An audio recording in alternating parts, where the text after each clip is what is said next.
Good morning. Good morning. How are you? We have all the keys. Good morning, ladies. Morning. Good morning. Good morning. So anyone I heard is not going to be as Heather or the others. So I think about noon we should be done.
Real quick, Chris Beecher, present. Gareth Watchman-Moore. Present. Sean McCabe. He should be, just to know, he should be calling in and meet with us via teleconference. Frankie C. Lee. Present. Carrie L. Begay. Present. We have 4 members present, constitutes quorum. And let's see. Doreen, can I ask you to say the prayer this morning? Sure. Good morning, everyone. Good morning. Heavenly Father, we come before you this day. We just ask that you guide us through this meeting and help us to plan and to guide us in this meeting. We are here for our Navajo people, not for ourselves, but for our Navajo people. That's who we get this funding for, and that's who we are here for, to plan for all the housing needs for our Navajo people. And we just thank you, and we just pray that you will help us and help us to plan together as a team. Konjonago, nikhitin ne banda huit a in hinsen. Kodon nasko, njonago, ba dail a, nakhaan le. Ne enin zini big eho, nikhe deni zini edota. Tzazan ne enin zini big eho. Konjonago hot afiki, nikhin le.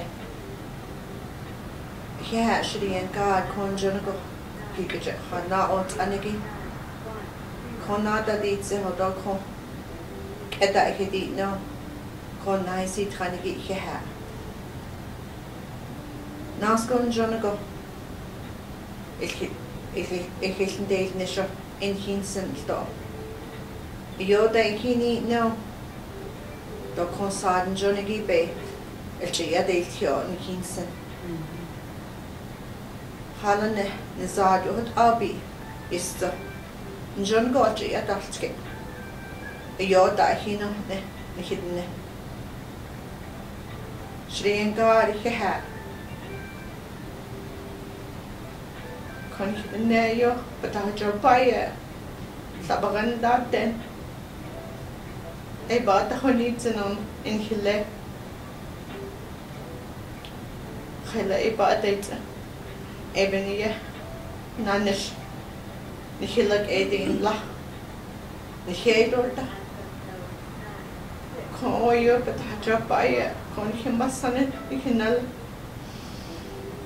Alchenaho Stingar once a day kiss on Hinson. Could Anja Hasti the lefty a Benibi Stingar a hat. Thinking Ejigirakum, Nanish, Niketa Holonigi, Hiha, other country young, Be Jigajitligi Dokum, arts gonna be Nikijitligi, Hiha. Good Andrew, so they send the left day and God, Conja. Jenna Schlick, God, Hiha. Jesus' name, amen. Thank you. All right, staff, do we have any announcements? Just Heather Duncan is on excuse today. She had a family emergency. Okay. All right. And do we have any guests or visiting officials we need to recognize before we go? There he is. Okay. If I get a motion to review and adopt the agenda, please. Motion. Okay. Can I get a second? Second. All right, motion and second to review and adopt the agenda. All those in favor say aye. Aye. Those opposed say nay. Ayes have it. You have it so ordered. And the meetings for the minutes for the BOC meeting on the 22nd have been distributed, as well as a special meeting on the 9th and 14th. Can I get a motion to review and adopt the minutes? Motion. Okay. Can I get a second? Second. Okay, it's motion by Commissioner Lee, seconded by Madam Vice Chair, to review and adopt the minutes. All those in favor say aye. Aye. Those opposed say nay. Aye. Ayes have it, so ordered. And on to NHA reports. Section 5. We'll go and turn it over to Craig Dougal for the executive report, please. So Chairman, tab 2, you have my report.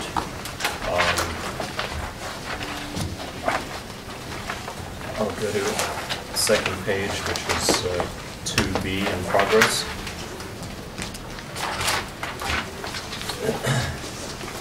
The first item, NHA had let out a bid to do a housing study of the former Bennett Freeze area. In looking at the previous studies that were in the office, we found that there were several that had been done over the past, and some of them contain economic development, utility development, and we were working with Mr. McCabe's office to economic development to do a joint report that would cover both economic development, housing, and utilities. And I met with NTUA in that regard, and we have the three organizations participating in the funding of a study that would cover all three areas. Okay. We continue to work on the HUD competitive grant. In my conference call with HUD last week, no date has been set on the NOFA, when they're going to publish that funding. They continue to struggle with ICDBG, which has not been published yet this year. It usually comes out mid-year. And they're expecting now that the competitive grant will be pushed off to early next year. They're having an issue between HUD and OMB. Any HUD NOFA has to be cleared by OMB, and they're not getting through that process. Work has begun on Talani Lakes. We've discussed whether the items in those 36 units are even salvageable. We're looking closely at that to determine if salvaging those items for reuse is a possibility, or if we want to salvage them and donate them or sell them to tribal members who may be in need of those items. We're, I think, a week or two away from finalizing our mortgage program. Working with Deborah and Maria and our staff, Julie, Kim, Teresa, Raymond, and Earl, and we're working on putting together the final touches on that. We did meet with the BIA, with Mr. Lester Sosi, and with Simone Jones to discuss the leases and the collateral assignments. I believe we're going to have another meeting. The USDA gentleman could not make it from Prescott, but I think another meeting is required because it was very, very fruitful, and they brought up a lot of concerns that we need to answer for them. So we're working with the BIA on the land leases for that program. The Window Rock employee housing is out to bid. Closing date is the end of October, is that correct, Dennis? That's correct. We're doing a design build. We're advertising for a developer to propose a 60-unit project there. But in addition to that, I met with Navajo Employee Housing, which is a separate entity that's under the tribe. And Mr. Lindsay came to see us, and we're discussing with him. He has gone to his committee to get funding for his project, and there is the opportunity that the two projects could be developed simultaneously. So working with the tribe on that, he went to his committee, and I'm meeting with his committee next week to discuss the opportunity of building both those projects simultaneously. He is looking at a higher income category and a higher rent. He's targeting about $1,000 a month per unit, and we'll be slightly under that, but a different income category, although ours would be a mixed-use project. So we're discussing with them their 60 units and our 60 units being developed simultaneously. We met with Wells Fargo last week, and I discussed with them their advertisement that I guess a year ago they came out and said they had $55 million in grants for Indian country, and these were predominantly for infrastructure, but for other types of developments, community developments. and we're submitting a grant to Wells Fargo to support infrastructure development in Window Rock and in Hope. So we're preparing that application. We are still working on the procurement policy. We had another change in procurement, and Terry, if you could correct me, we're looking at a procurement change for the external review of bids. Is that right? It's a procedural change. Procedural changes. Standard operating procedures. Then organization structure. The entire management staff continue to work on Mondays on looking at the organization and aligning the organization to be more effective and more productive. Each manager has given presentations on what they think would work for their particular department, where they see their department fitting in the organization, who they report to, who they interact with. We're trying to put that together in a logical way that all departments could be aligned in the way that they see that they would be most effective. We think we're close to that, and on the 3rd and 4th we'll present that to the board.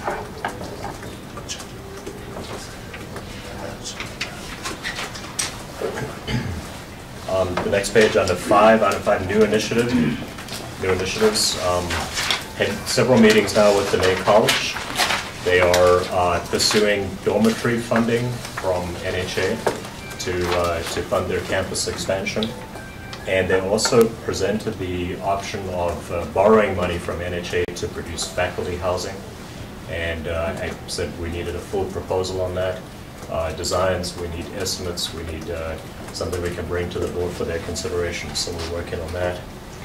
Mortgage program we've discussed. Window Rock, I've mentioned, we're working with Navajo Employee Housing, and our projects perhaps being co-developed, being developed together by the same entity. Talani Lake, as I mentioned, we're in the process of demolishing. Is that out to bid yet, Dwayne, on the Talani Lakes? Not yet. Demolition, not No, yet? Yeah, we're waiting for the release of funds. We're getting a release of funds Yeah. from HUD. Okay. But, Mr. Chairman, we have repaid HUD the $4.3 million that they requested be repaid on that project.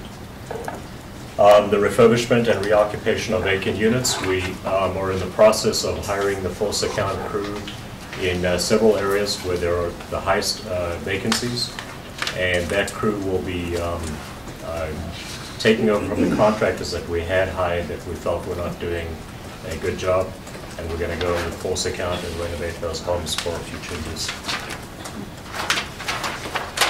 Bluestone, my understanding is from Ernest and Dwayne that we have worked through the access issues. We have, is that correct, Ernest? Good morning, board members. We are working on clearing up the access to it. We met with the Apache County yesterday, and we went to the site. We showed them where we wanted access. There was a question on if they had an actual right of way in that area. They do have a right of way. We dug up the documentation, so that now that they know that they have an actual right of way, all we're going to be doing now is coordinating the turnout details. And we did have a legal description for access roads. So all we got to do now is come back and submit some designs for the turnout, and then we'll clear that up. Great. Crown Point Dene Youth met several times with the nonprofit, the Dene Youth Group. Their legislation was passed by Tribal Council. They have secured an additional $2.5 million in funding. We're in discussion with the contractor Flintco. We're negotiating those contracts, and we should be able to get that project started in the next 60 days.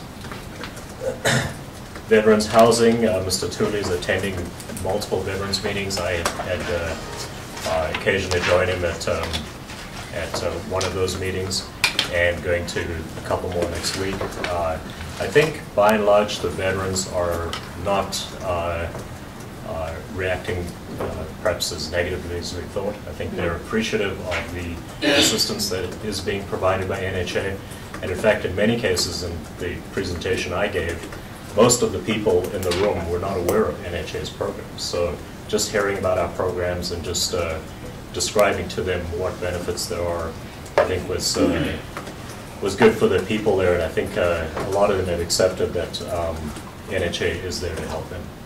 I am meeting with Speaker Bates next week. He wants to discuss more about the changes that were made to the veterans assistance, so I'm meeting with him on Tuesday. Inventory control, we continue to refine and improve our inventory system. We know where we have the problems. The problems are occurring at the HMO level. I think the inventory that's purchased and brought to Fort Defiance is being handled correctly and being accounted for and being documented. It's when it goes from Fort Defiance to the HMOs that we don't have a strong system there. And we are looking at having HDS inventory system for the HMO level, but continue with Navigator at the Fort Defiance. So we're working on improving and addressing HUD's concerns in that area.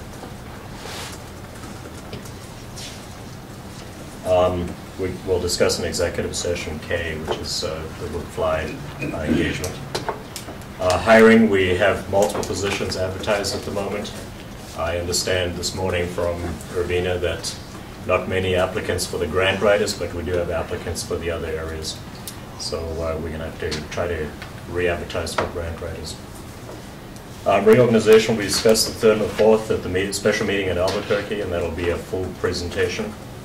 IHP amendment, there are a couple of items that need to be put in the IHP, or need to be amended for the 2019. In particular, the Talani Lakes, that is not in the Indian Housing Plan, and it's required that we demolish that building, so that will have to be an amendment. Transfer of MEPA funds to NPI, we're working on with Finance Department.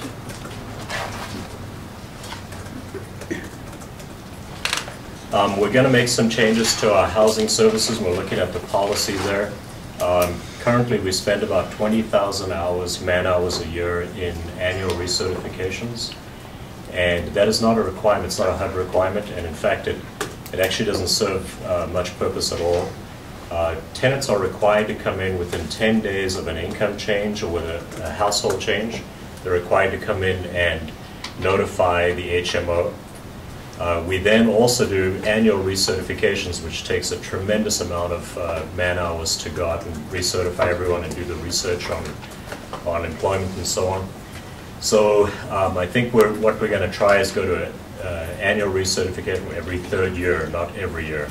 And that'll allow the housing staff more time to do, we want to have the housing staff do the inspections with the maintenance, so that housing can do the inspections on the HDS inspection module, and maintenance staff go with them to the house and repair items as they see them in the house, and also generate work orders for larger items.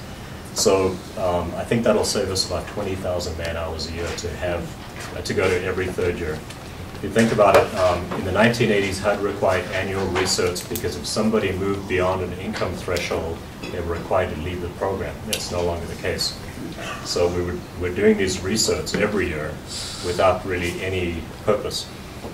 And I've discussed this with the housing staff, and I think it'll enable the staff to do a lot more actual work rather than these recerts, which were basically spinning our wheels. As I mentioned, the household is required to come and report to NHA if they have a change in income or a change in household composition, and that's when the rents are adjusted.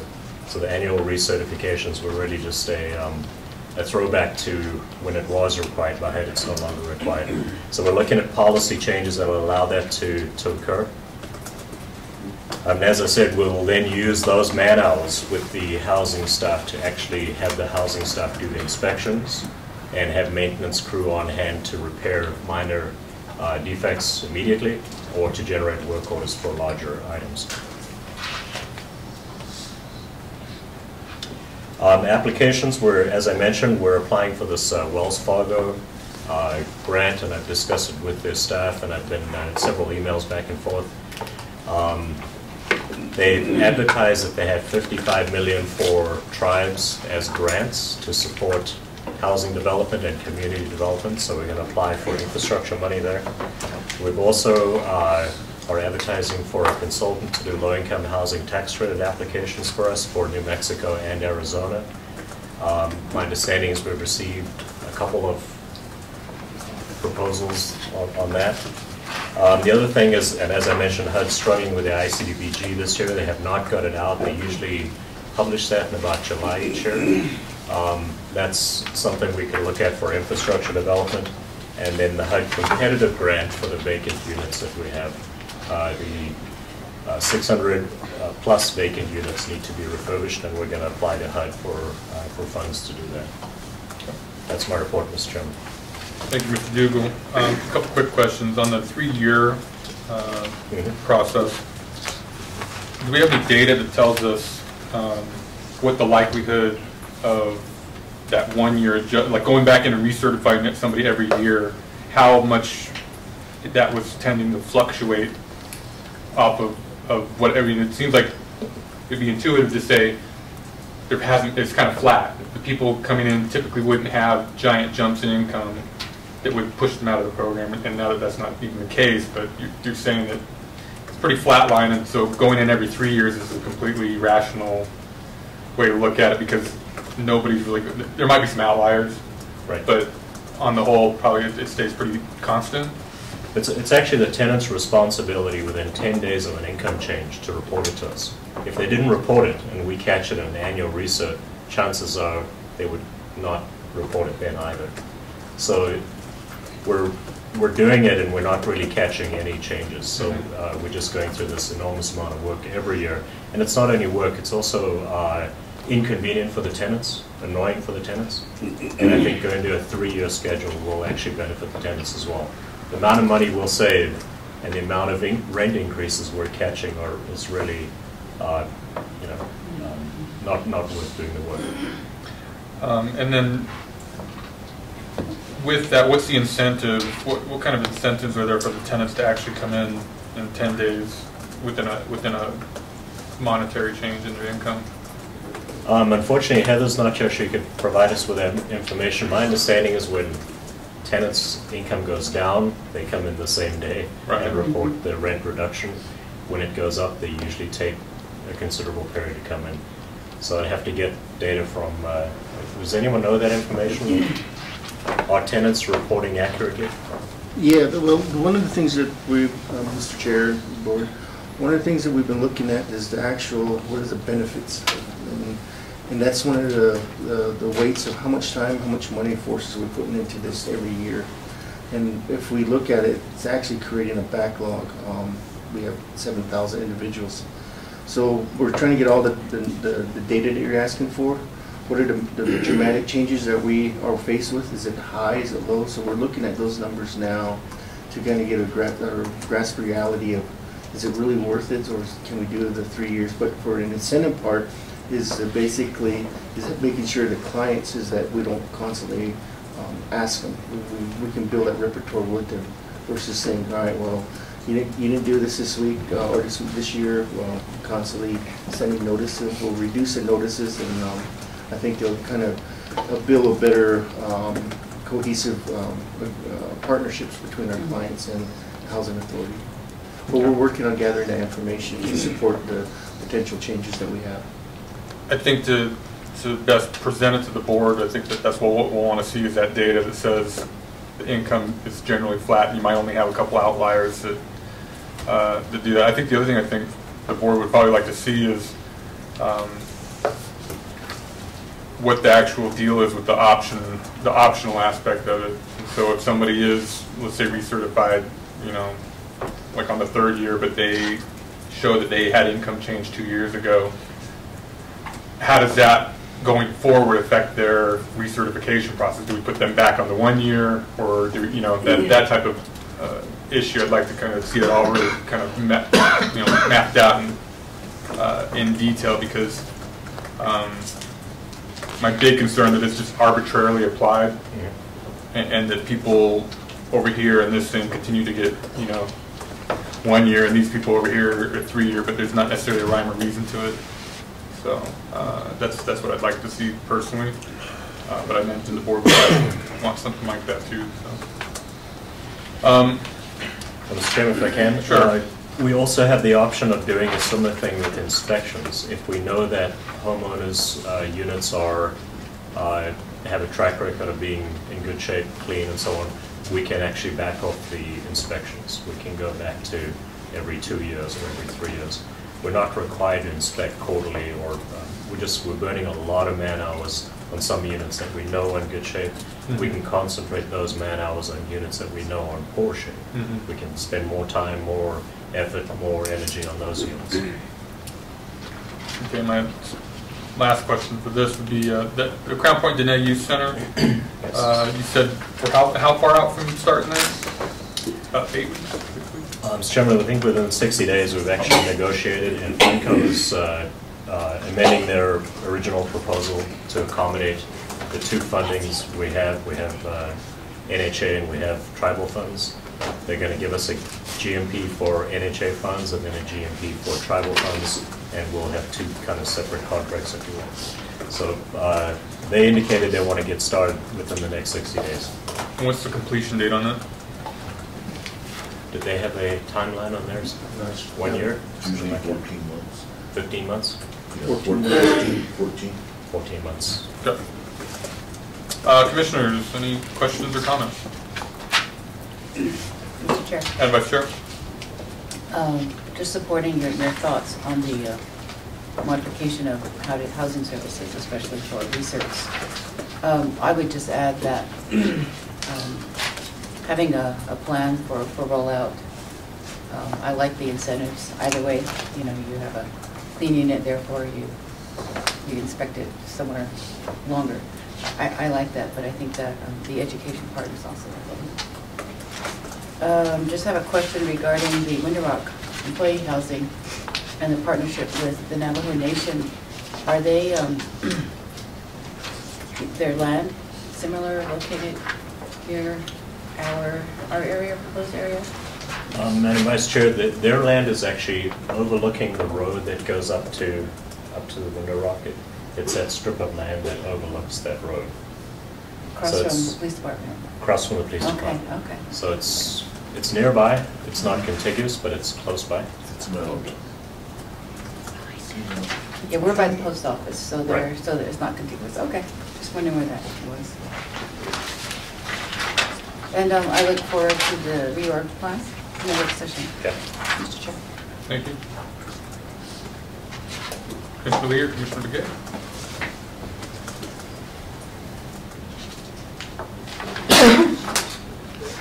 Yeah, go ahead, Sean. First, let me say good morning to everybody and congratulate you, sir, for a job well done at the presidential date. Thank you, appreciate that. Our Navajo Clark Kent.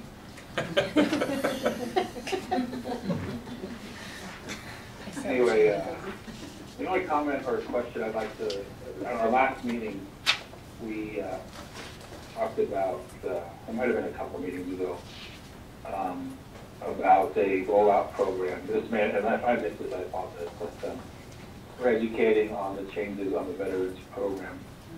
And I'm sure a lot of you know they marched at the council meeting a couple days ago. And I don't think the focus of the march necessarily was NHA, however, I know there's still concerns and questions over our veterans issues.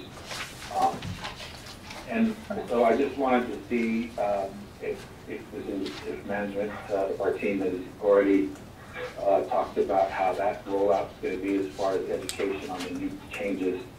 And I'm just concerned because after that March, you know, I had a chance, as usual, to talk to a lot of councilmen. And they were asking me some questions, and it seems like it's not as misunderstood as it may have been in the past few weeks. But still, I think we need to follow through with what our plan was to really get a good educational piece out on what we're doing with veterans. And the only other question I'd like to ask is, I know, Mr. Beagle, you had mentioned a housing program that we were going to break ground on, I think in the Window Rock area, and I just wanted to get an update on that. Really like to start getting a positive message out, and those are things that I think we can highlight. Thank you, Mr. Chair.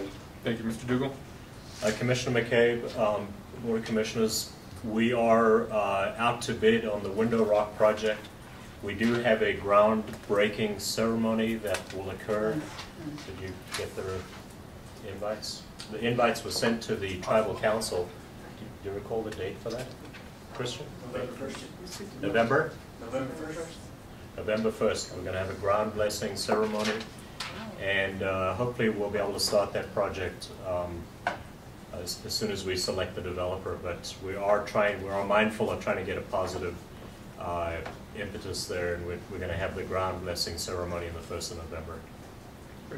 And as I mentioned, Mr. McCabe, we are reaching out to Navajo employee housing, and we've offered to help them co-develop their project. They came in and met with me and expressed their lack of expertise in project management and so on, and I offered that if we got a developer, they could negotiate, and we could perhaps develop these projects simultaneously to allow us to manage both projects and help them out in that respect.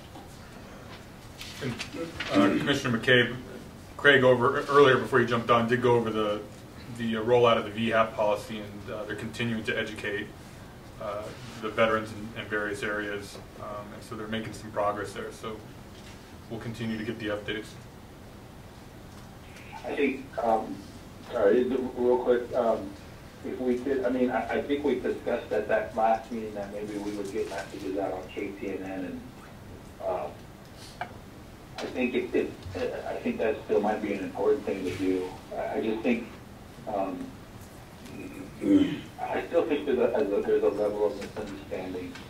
There's still people saying, well, that we ended the program, the free rent program is no longer there, which I guess is technically true to an extent, but really what we're doing, I mean, we know what we're doing, but I think it needs to be kind of a public message, just to get everybody on the same page, because I still think there's a level, at least just judging by the comments that I got from some of the councilmen, there's a level of misunderstanding still out there.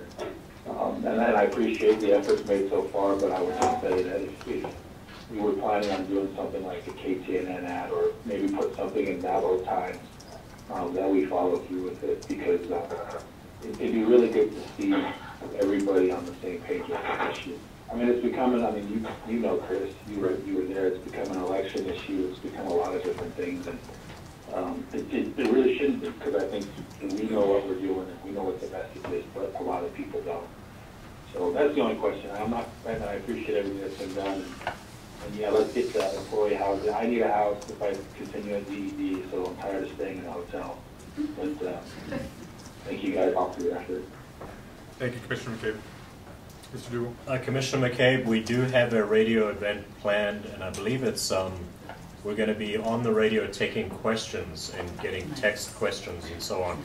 Mr. Tooley is going to be the primary on that, but I'll be there as well, and we're going to answer directly calls and questions from, hopefully from veterans and from community members. And when is that date? Okay. Thank you. November 7th? November 7th, that'll be going 7th. On. Nice. Awesome. Thank you very much. Commissioner Lee?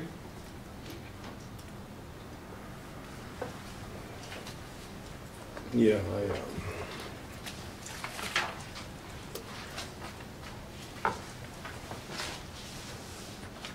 with the Bluestone, I'm wondering if you don't all need to set up a meeting with the county commissioners also, with discussions about possible split funding for paving that road that they have easement for, and for allowing better access for future residents at that facility. And I'm not sure if you have communications with the Apache County commissioners at all, but it'd be good to have some discussions take place, not just with Apache, but with all Arizona counties, and try to get somebody out to commissioners' meetings to make them aware of what we're doing on the NHA side, where we still might have some problems with easements that haven't been resolved, issues of that sort. And on the New Mexico side also, we have those issues where our roads stop short of county roads, and we have these little unpaved areas that we haven't been able to resolve, and it's a little hard when you drive those roads, you leave pavement, then you hit the dirt road, and then you hit the cattle guard, and then you hit our subdivision pavement. So the incompleteness of that should be addressed, you know. But we might need to make better communication with the county commissioners in order to create a better relationship overall. As far as the reorg, one thing I've noticed, and you brought up the CEO, you brought up the two past contracted examinations of NHA looking at reorganization. But in both of those products, NHA went down the course of putting in place some of the recommendations, but they never completed all the recommendations. And they left out a huge amount of necessary development which falls on employees to better define the individual employees, what we desire from them as objectives in their positions. And in the organizations I've worked for, the position is defined as to what the objective is, and it also includes for the manager's benefits, ways to take record of how the individual employee progresses in their job position. And that helps with us giving them a salary increase, and also for building them towards becoming employees that could transfer to another position and build up the overall knowledge base within NHA. We just recently had a consultant we hired to look at some of the HR activities, and that right there shows a lot of the need for the fleshing out. I mean, we've got the skeleton, but we have got no muscle on the bone as far as I'm concerned. And it's a disservice to the employees and to the expectations we have for what they have to give back to the organization, what our expectations are. If we don't define what it is we're looking for and then put in place a structure that monitors that rewards them or helps them with deficiencies, to me that's absent right now. And I know we'll have to either have someone internally lead the charge on that, or bring in another outside consultant to help us put the flesh on the bone that's needed, but that's very sorely needed. I think a lot of what we're talking about with the reorganization comes back to that deficiency within our organization. Reorganizations are picked at a lot for solving problems, but from outside people who don't understand NHA, it's easy for them to pull on that and say that's the route you need to go. But sitting inside and looking at it and seeing where we're lacking, I just don't agree with an entire reorganization to take place. To me, it's more about better defining the positions for the employees and what our expectations are. And then coming back to us as managers and upper level people, they need to look back at us and find that constancy that we need to put in place with a better organizational structure. No one likes to operate or live within a chaotic environment. And if once we develop that, it'll be a lot more reassuring to the employees. Now, I've been through reorganizations in the past and companies that have merged together, and with mergers, there's no way to. With mergers, it's right there in your face. Your job is on the line. You could potentially be cut, and that affects worker productivity. It affects relationships between workers and managers. It affects the trust relationship that exists.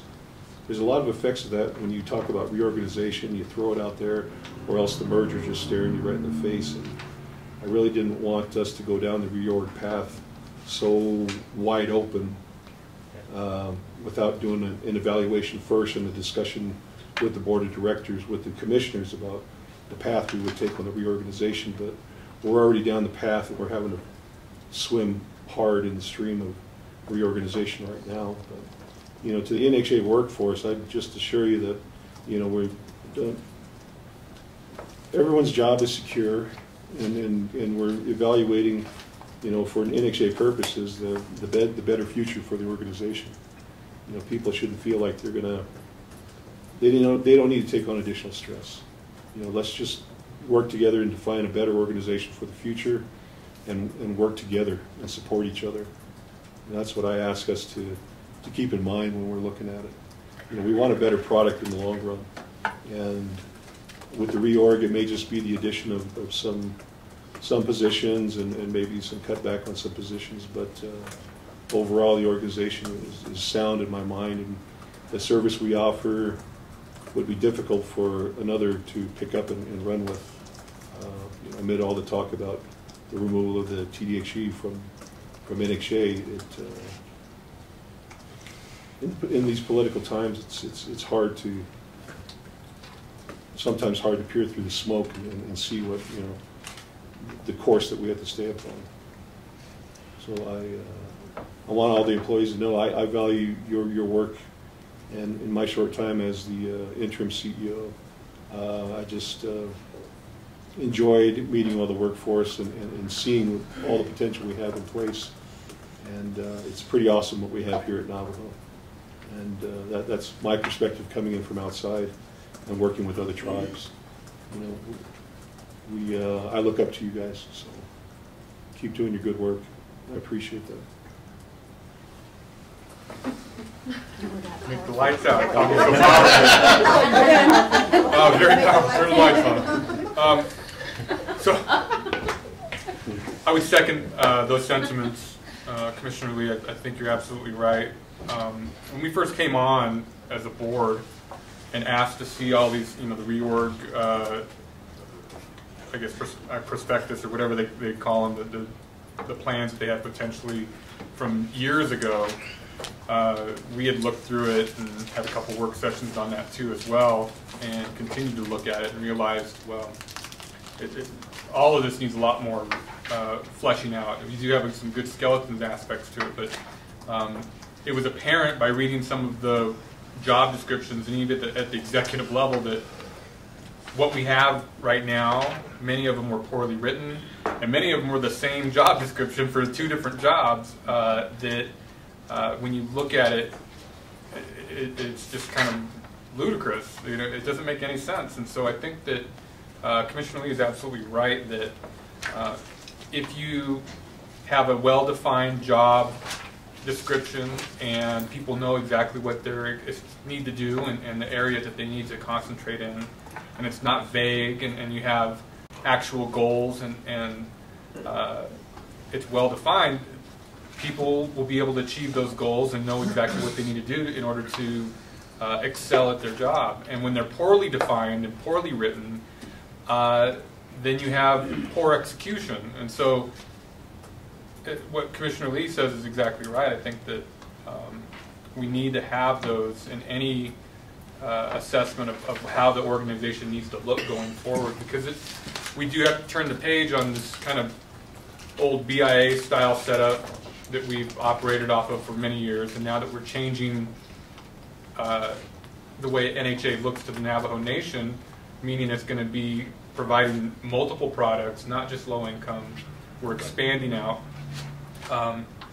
It has to be well defined to be a well-run organization. The second part of that would be that with that well-defined organization, as we're expanding out, I would just stress to the employees and you know, and I've talked to some of them here and there, but yeah, Commissioner Lee's right. You don't need to be stressed out about what we're doing. What we're doing is trying to put all the blocks in the right place so we can grow even bigger. That's really what we're doing. We're not looking to do massive layoffs or anything like that, because that's not the goal. Our goal is to work more efficiently, have jobs that are well defined, that you know exactly what you need to do.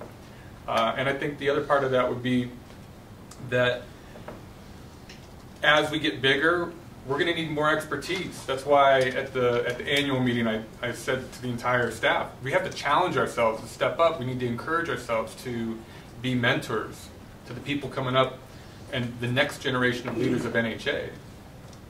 And in many ways, we can't forget that we were mentored also. And somebody helped us reach to where we're at. And so we need to make sure that we're doing that to our employees.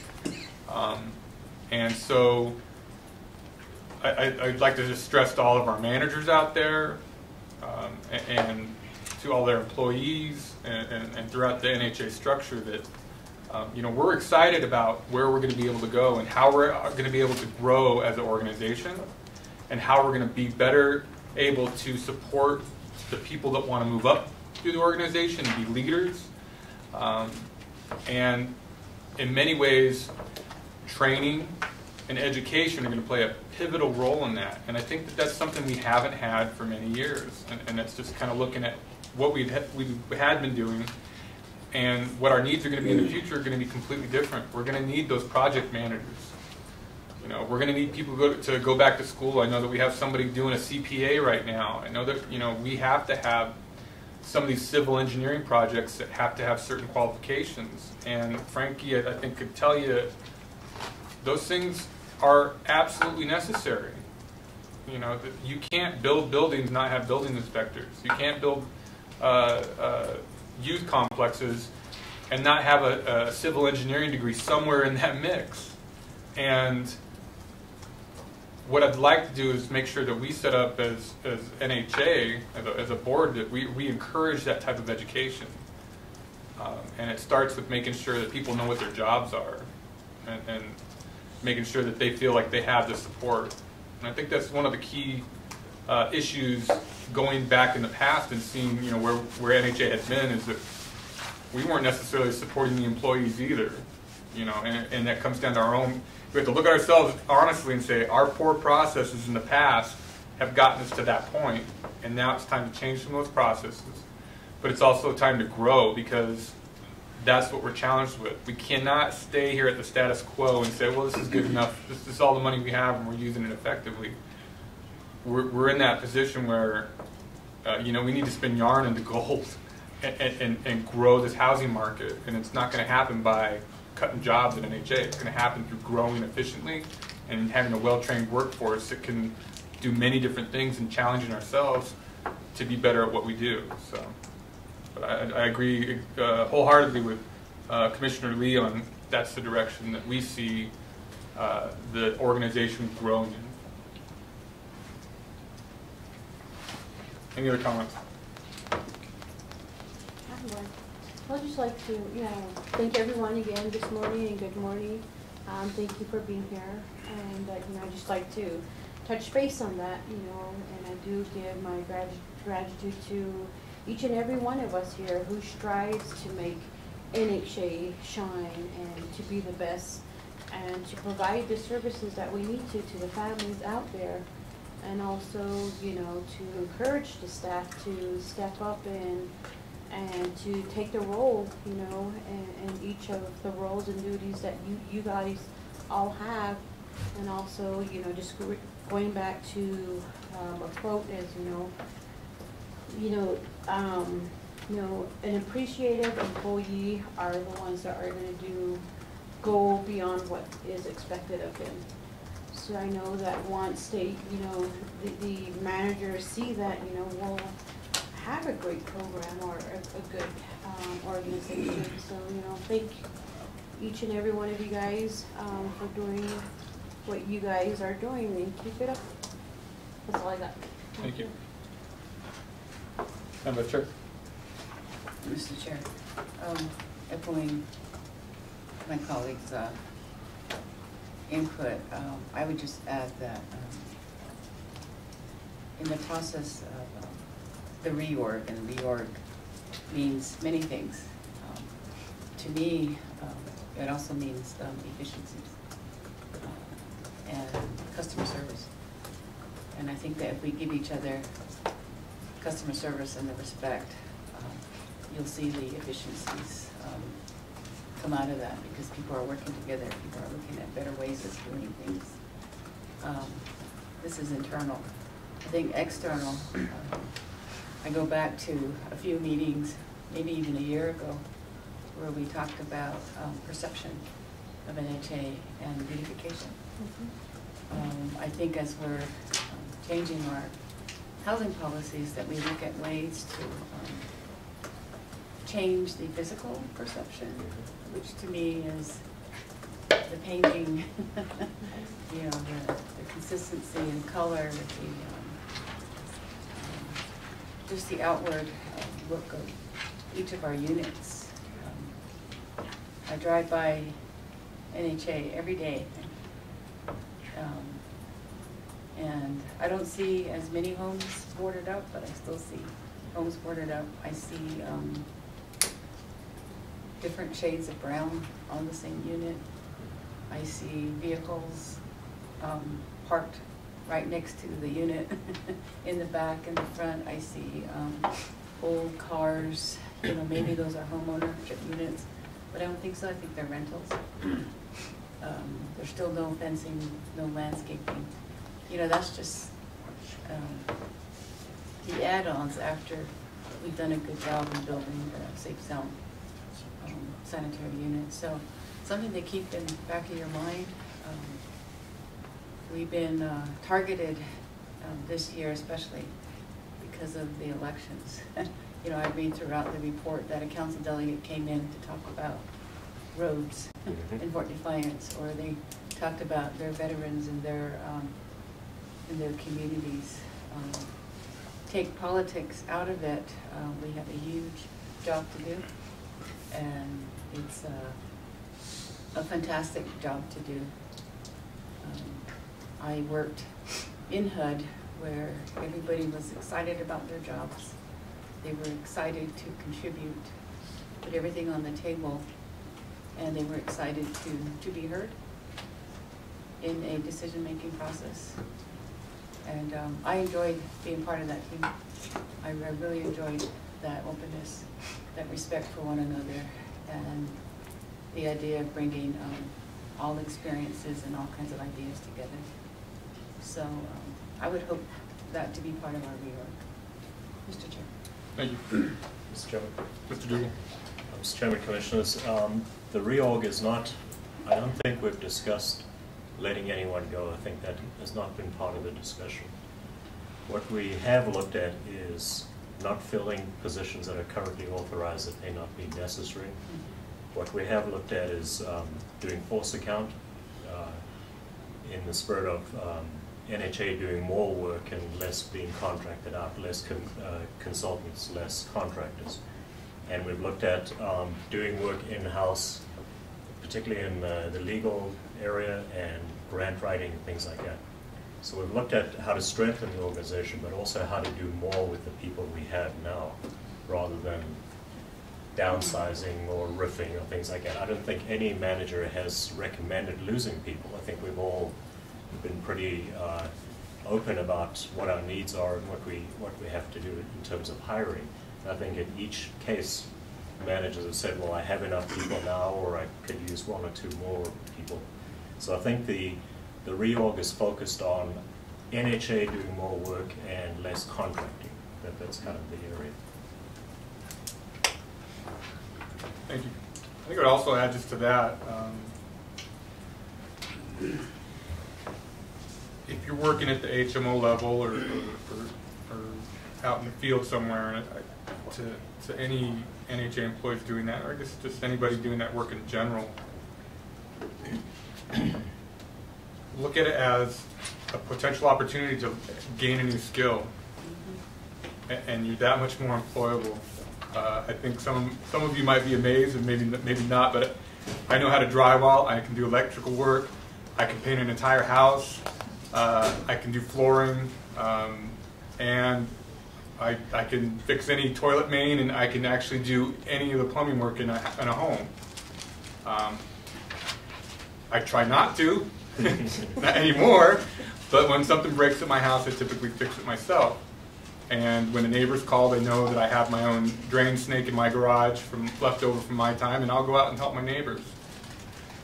I know that at any point, if for some reason I wasn't able to do this type of work, I could also go do different types of work. And it's a skill set. And that helps me grow as a person. It's helped me feed my family. I've done all sorts of work, but those skills were hard earned. And it was because somebody challenged me. Hey, can you do this? We need help over here. And I was able to move and do many different things. And so, if you're asked as an employee to, hey, it's slow over here. Let's try to do something over here. When you gain those skills, that's a stepping stone. And if you ever choose to be a manager, and they go, well, do you have any experience in this? And you can say yes.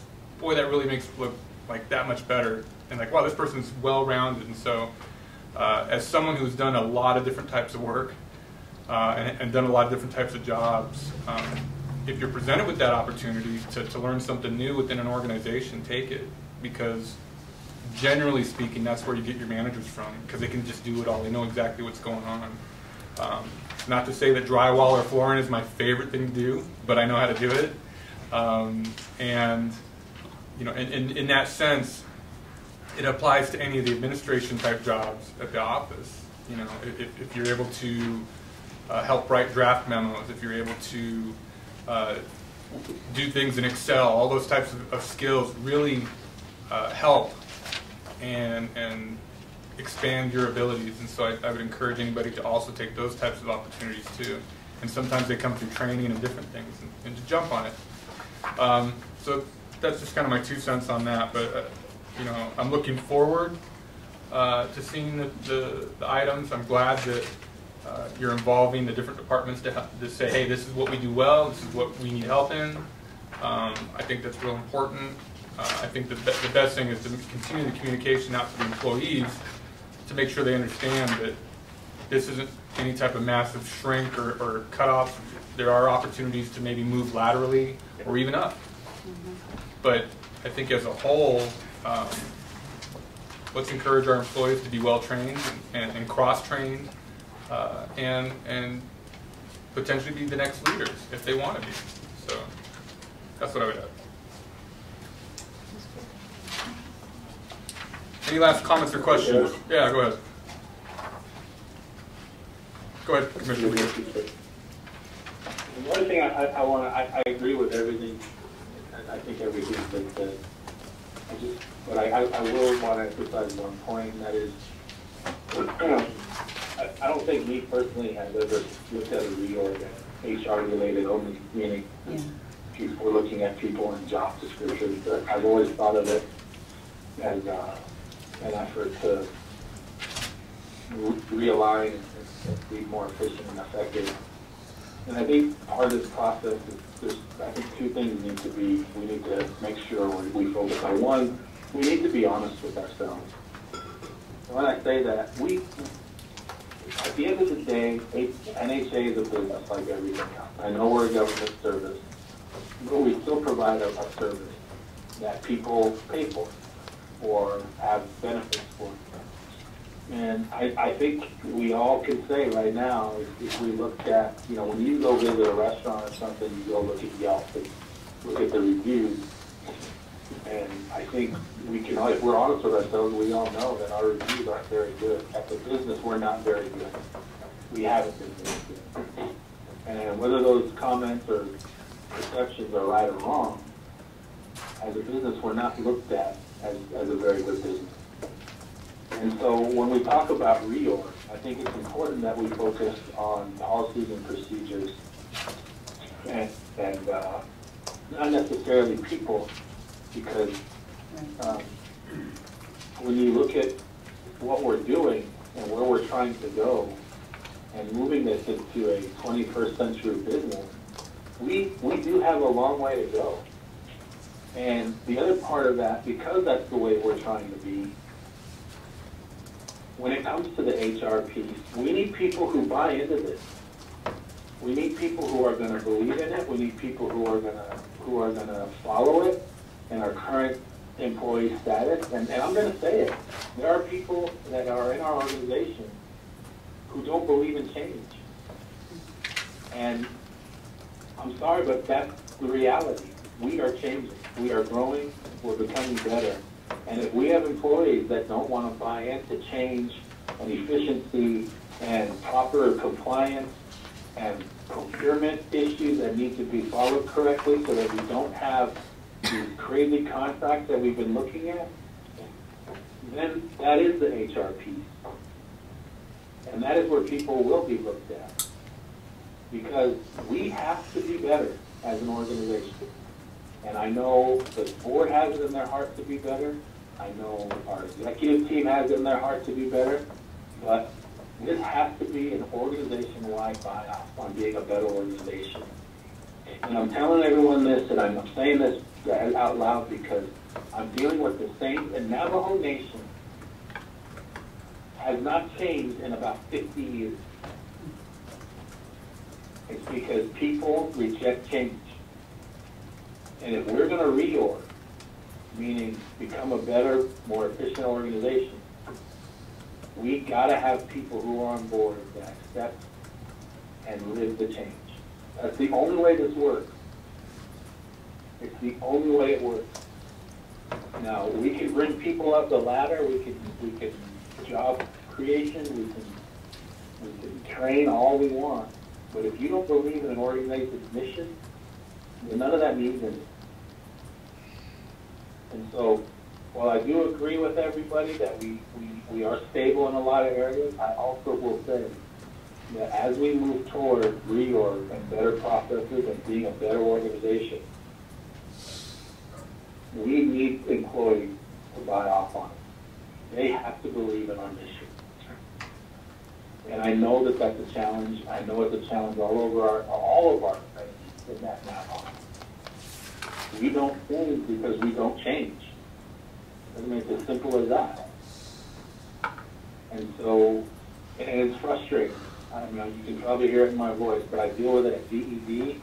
I deal with RD, I can't remember what they call ours. Ours are HMOs, mine are RBDOs. And we got people there who refuse to use a scanning machine. And it's just, they don't, and even though it'll make us efficient, and even though it'll make us a better organization to be in a digital age, they refuse to do it. And it's frustrating. And we have these committees set up in my organization at DED that don't make any sense to me. But when you try to change it, guess what? Next thing I got a councilman knocking on my door because they don't believe in it. So they'll go run off and tell somebody. And I don't want that in the street. None of us want that in the street. We want a workforce that's skilled, that's efficient, and that believes in what we're doing. And that's what I see when I see the organization. I don't see, hey, let's look at what you're doing and let's see if we can cut your job. No, let's look at your process and procedures and your performance. And if you're not performing, you don't believe, then we cut your job. So that's the only way we're going to get that. And it's a frustrating thing to deal with when you work for Navajo. I know it. I'm doing it now. I was always on the outside looking in thinking, oh, well, how come they can't just, I think like we all did as board. So we're going to step in here and just swoop everything and make this change. We're going to be better in 7 months. We know how difficult that is now. And I do believe we have a stable organization like Commissioner Lee and Commissioner Watchman Moore said. But I also believe that as we move forward, we have to believe we have to have a workforce that believes in our mission and then is willing to change. Now, if that change means job cuts, we have to believe in it. If it means job growth, we have to believe in it. If it means changing positions and changing job descriptions, it has to be believed in and not looked at as a bad thing. I think all of us need to be working for the best of NHA, whatever that means. If it means the elimination of the board and going even Navajo the TDHE back, then we have to believe in it. That's the reality. And if that's going to make NHA better, that's what we have to believe. And I just want to say that, Mr. Chair, and I apologize for ranting, but I just want to make sure that we understand what I believe the reorg to be, and that's making us better and believing in a better way. Thank you, Mr. Chair. Thank you, Commissioner McCabe. I would wholeheartedly agree. I think that you're also on the right track. Because efficiency and those processes are key, and those two things are key to buy-in from the employees and the organization as a whole. And you're correct. You're dealing with a DED. I deal with it on trying to fight voter apathy and trying to have people realize that, but we've always done it this way. It's not a viable answer to move into the next generation of how we need to do business and to create economic development. I share your frustrations in that aspect. So it's about trying to help people to see how we can grow and be better as organizations and as a nation. And it's not easy. So I appreciate that. Mr. Dewey. Mr. Chairman, Commissioners, Commissioner McCabe, I don't think we're looking at reorg just to change things. We're not looking at reorg for its own sake. I think we're looking at, and the managers, each manager is presenting their ideas of what would unleash the potential in their department. We're trying to find ways to see if we can realign in order to realize the potential that NHA has in our manpower, our own employment. I don't think we're looking at cutting jobs. I don't think we're looking at riffing and downsizing. We're looking at a realignment that will help us realize the potential that NHA has but is not currently realizing. Great, that's good to know. I mean, it comes down to the old adage, nothing changes if nothing changes. So I'm glad to hear that there's a management buy-in on this. Any further comments or questions before we move on to the operations report? Commissioner Lee. Well, just like Chairman Chris, I worked a variety of jobs in the past too. I remember one time before, it was pretty neat. We moved on to something new, and it was I was working security at Merle Haggard concert, and I heard him say, I was raised in a freight car. And then he started a new song. I thought that's a pretty neat way to segue into a whole new song, So, we moved on to something else. Something a little better, I guess. That was old Merle Haggard. Raised in a freight car. Like it. I wondered when that would help when I worked security.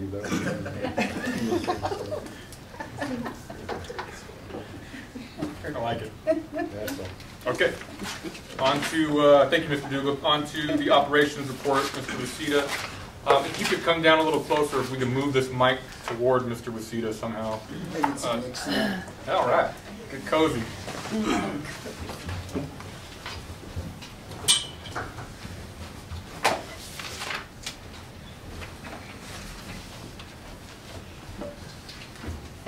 Good morning, Mr. Chair, Madam Chair, and full committee and staff. Well, this month we ended the 2018 Indian Housing Plan strong.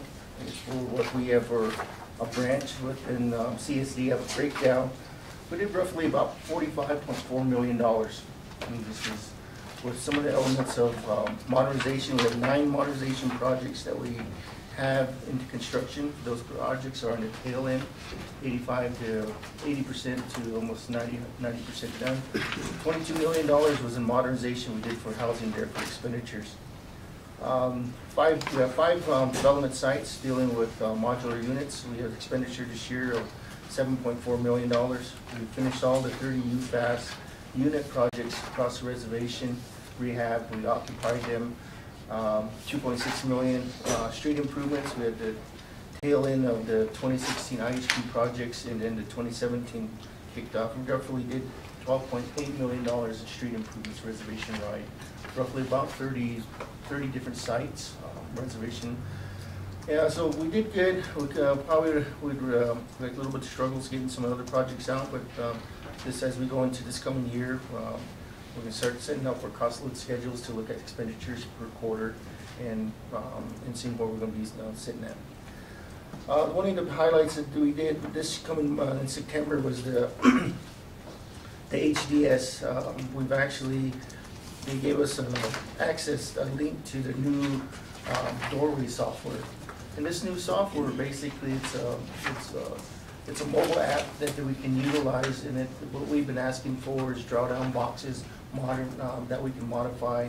So basically, a staff member can take that system, go out in the field, and start doing the report versus having to write it all out, take the information back.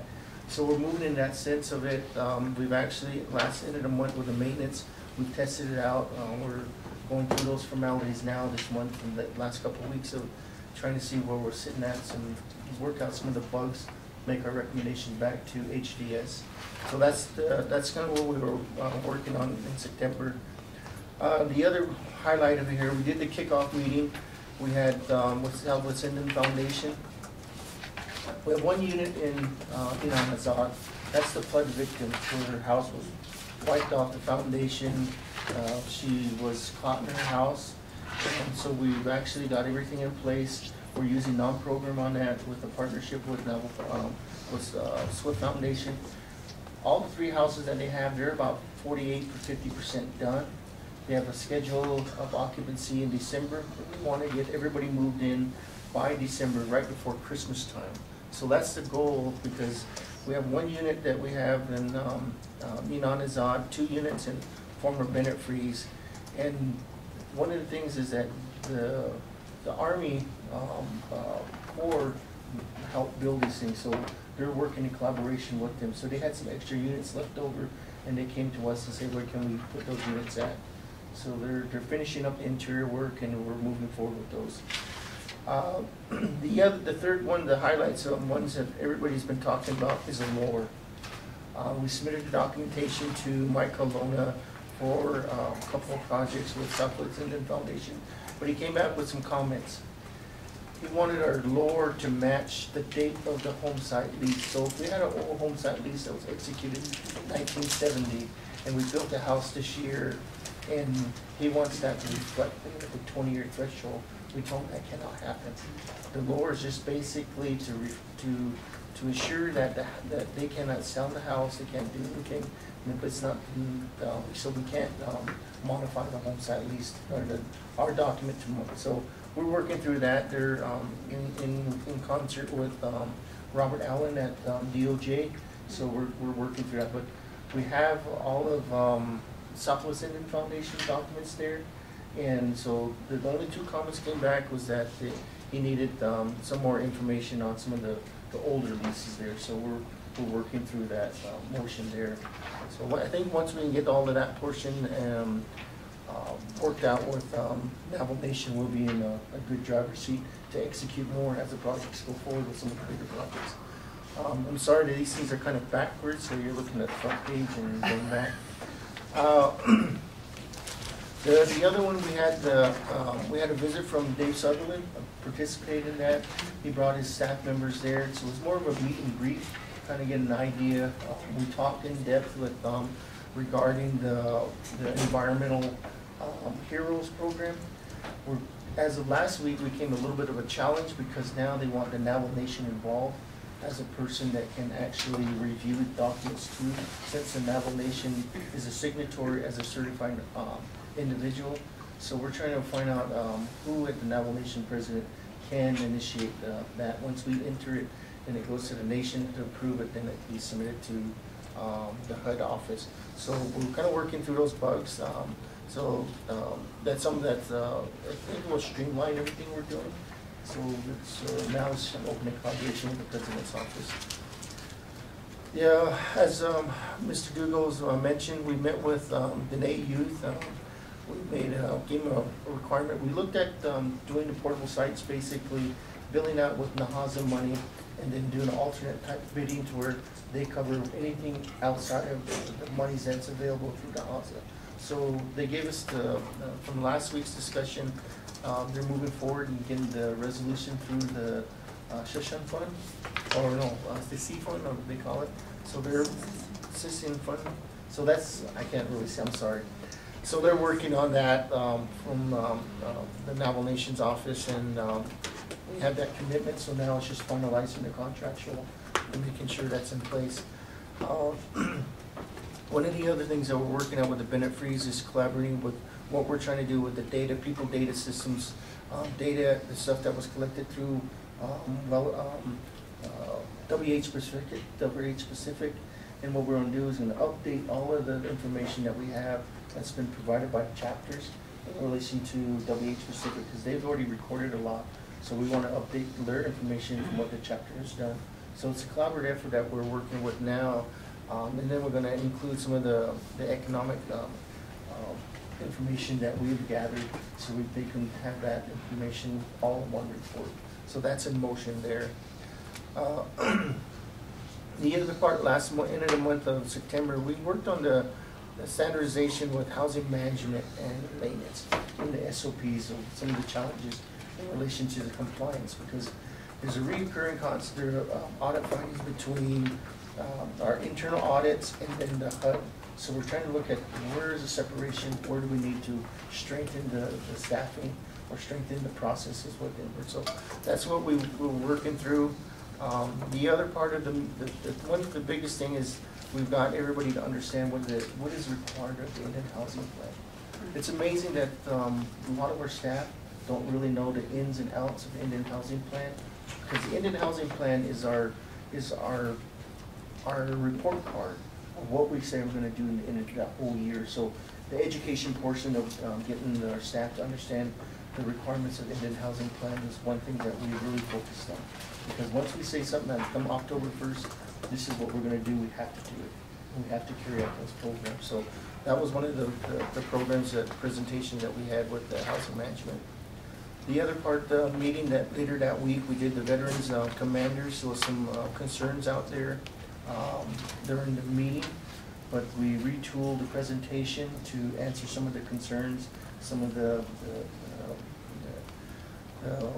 economic eligibility requirements that they are looking at. So they retooled it now. That's Mr. Tooley and the housing managers out in the field are going to all of these field meetings to present that information. So it's been positive, because we've been getting some feedbacks of saying, well, like Chloe chapter, they say, well, can we look at, we get the eligibility, can we build 10 homes for the veterans in those areas?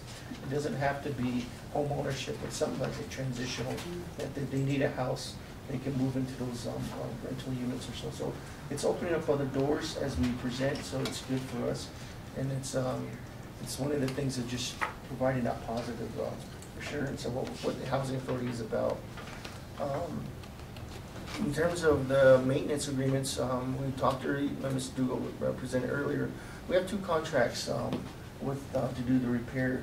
The contracts costs were getting high, they're getting kind of outrageous. So what we did was we terminated the contracts. We're going to retool them. We're going to pull in some force account, break it up into little phases of some of the big areas that we have in priority amount in relation to the wait list, because the wait list is one of the biggest things. If we renovate them, we don't have clientele to move them in right away. It's a struggle. So we're blending those two together. We brought the wait list reviews back to Winter Rock. So and it's actually, this week we done 9 new route move-ins. So it's really moving together, but educating the staff. What is the requirements of the policies we have, and then making sure that the fairness of reviews are done. So we're looking at the 50 individuals, but it's going to be reservation-wide, 5-man teams, looking at those areas and looking at the schedules, because we want to make this thing real fruitful for our people. So it's kind of breaking those up and then looking at the areas that we need to really retain people in repair units. The 3 group homes that we're working on, Whippoorwill, we've actually got everything put together with the budgets. We've gotten as of Tuesday, we got the president's supplemental release of funds for that. So now it's in motion now, put it into the bid process to do the drywall, electrical, and mechanical, so we can get that. Now, as we do in tandem, working on this, now it's working on the lease portion. Who can we get individuals that can occupy that? There's a discussion with Navajo Nation Police Department to house them with their barracks. So it's now working in tandem to get everything, so once the unit's done, we have lease agreement together, we move them in right away, so we have that building occupied. So that's in motion now. The Bird Springs part, we've actually did the field. Hold on just a second. Question. Proceed, Mr. Lee. Outside of the Whippoorwill building, there's a whole pump set up there. What is that for? Because it's been stripped of the copper piping and electrical components. The outside pumps that from the field evaluation, it was because we needed fire suppressant, that was like the elevated tank. So what we're doing is pulling everything that was originally designed and actually utilize that design to refurb the building. So that's kind of where we're utilizing those existing systems there. So the fire suppression system will be rebuilt? Yeah, part of that whole project. And we're gonna have to, because of the building is as large as it is, we're gonna have to get the Arizona State occupancy fire suppressant to certify that building. So that's part of the whole plan. Are you gonna have security personnel there? Yeah, well, we got the budgets all set up with that under housing services, or no, crime prevention. So we have money there now, it's just getting the personnel there, to get somebody out there. What about the individuals living in the units there that they're not supposed to be there? Yeah, well, we have we have roughly 4 individuals, so we've already made contact with them. And so now it's just giving them official notice that they're not legally supposed to be occupying that area. So we may get some back communication from the local chapter, but it's just something that we're gonna have to notify them in writing, give them legal notice. Is there anything that would require the organization involved in creating that initially, that they have to be involved at all in this process? Well, my understanding with the original organization there, they didn't really have everything, I guess, set up from what I can see. Their policies and procedures for occupancies of those buildings. And that was one thing that we were looking at, is that how was these individuals, like those holdouts, what agreements did they have in place? And we don't have any actual documents. One thing that we found out during the maintenance field visit from the report was the individuals, there's no power or water out there. Yeah. So they're just living there with no services. So it is a health concern there. So let's basically, once we can get everything done, and then we do the claim, we give them notice, and then we fence everything back off, and then renovate what we can, get everything reoccupied with the Navajo Police Department. I think there's a drainage issue there also in the overall site with Whippoorwill and then the adjacent Holgon units too. I mean, you might look at the, where would it be? The northeast corner of the property where all the drainage goes out. You might want to look at that. We done a drainage study we finalized it about a year ago for the subdivision on the south side of there. And there is we have mitigation setups for that. So once we get everything in motion, we can start doing the mitigation for that property there. Because when we did the maintenance repairs in those units, we had to go and do the 8-step process. So we went back and got the survey, we did the elevations, and then after that, we did the drainage study for that. And then made a couple of recommendations, what we need to do. And a lot of the water runoff from there is all from sheet flow. So it's so flat, there's no vegetation, all the water is just coming down to one area. So what we've done for ourselves, we cleaned out the canals along the roadway, took all the vegetation out so they don't hold back the settlement. So now it's looking on the outside. If we can, once we get into Whippoorwill site, then we can start doing the grubbing and then re-channeling that area. So it's going to take a collaborative effort once in there with the chapter to get everything going. Is there a veterans or elder center that's right adjacent to that? Yeah, that's part of the chapter program. Okay.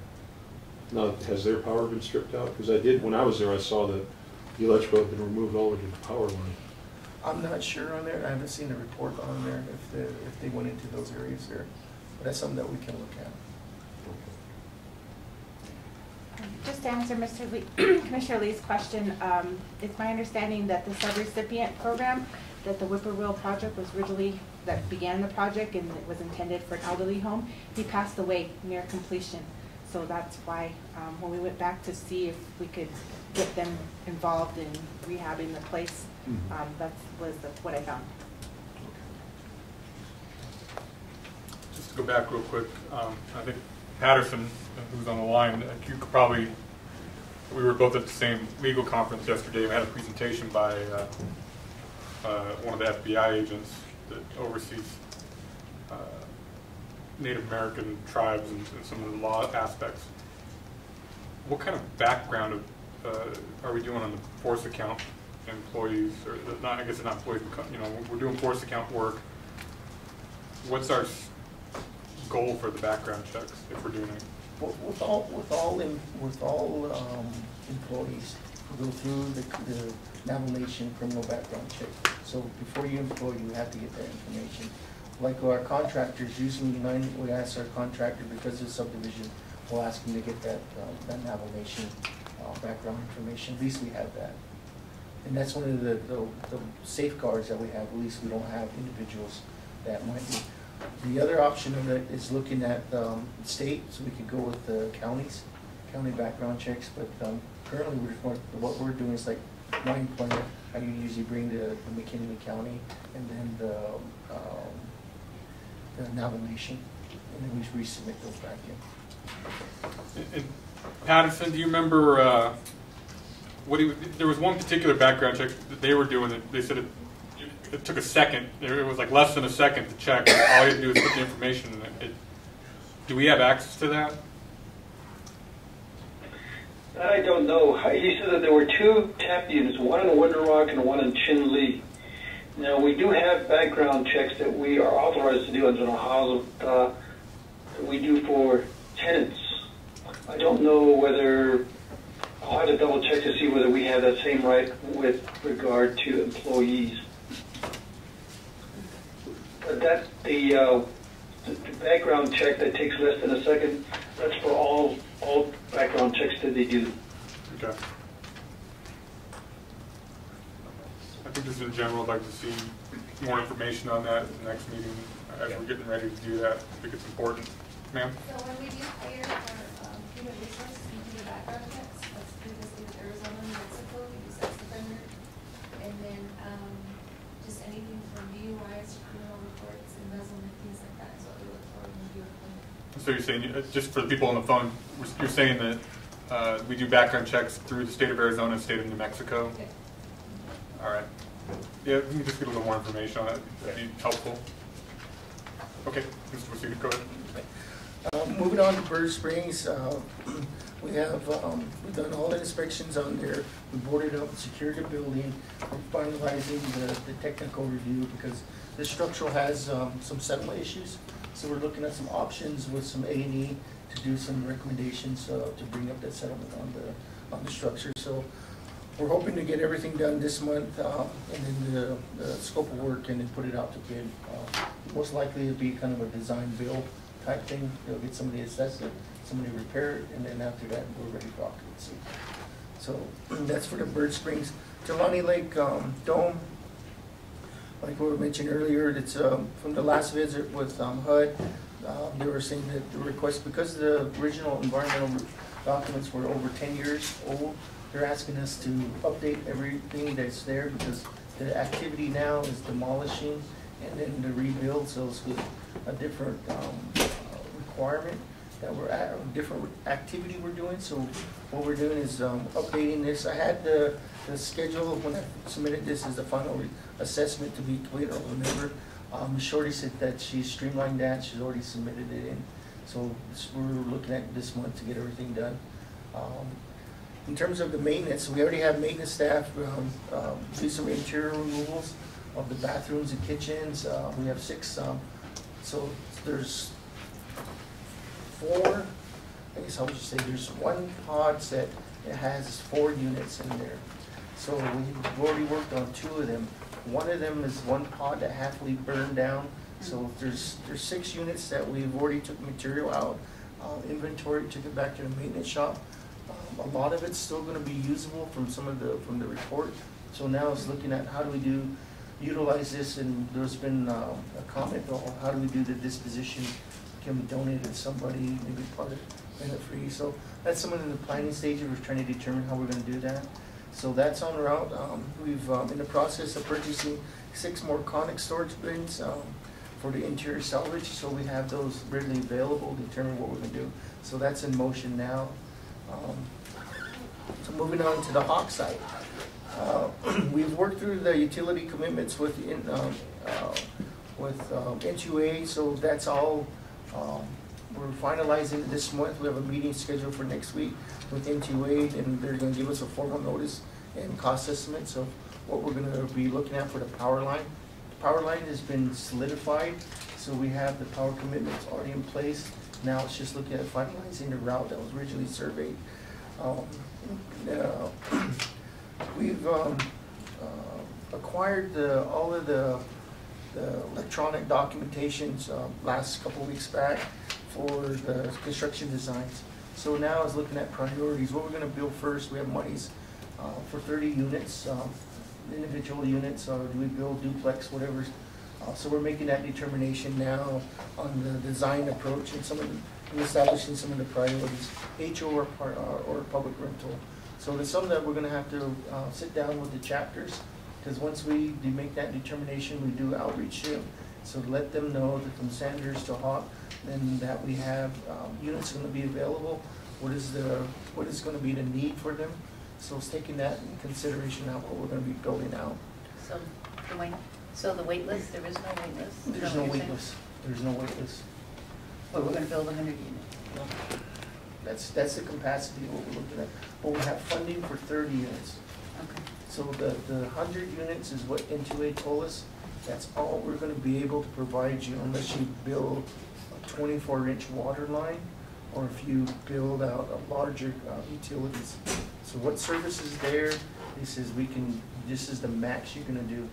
So that's what we're kind of focusing on, because my understanding was to do the 24-inch water line was going to cost several millions of dollars. So we're just going to build with what this capacity there and then move forward. So is that a maximum of 100 homes?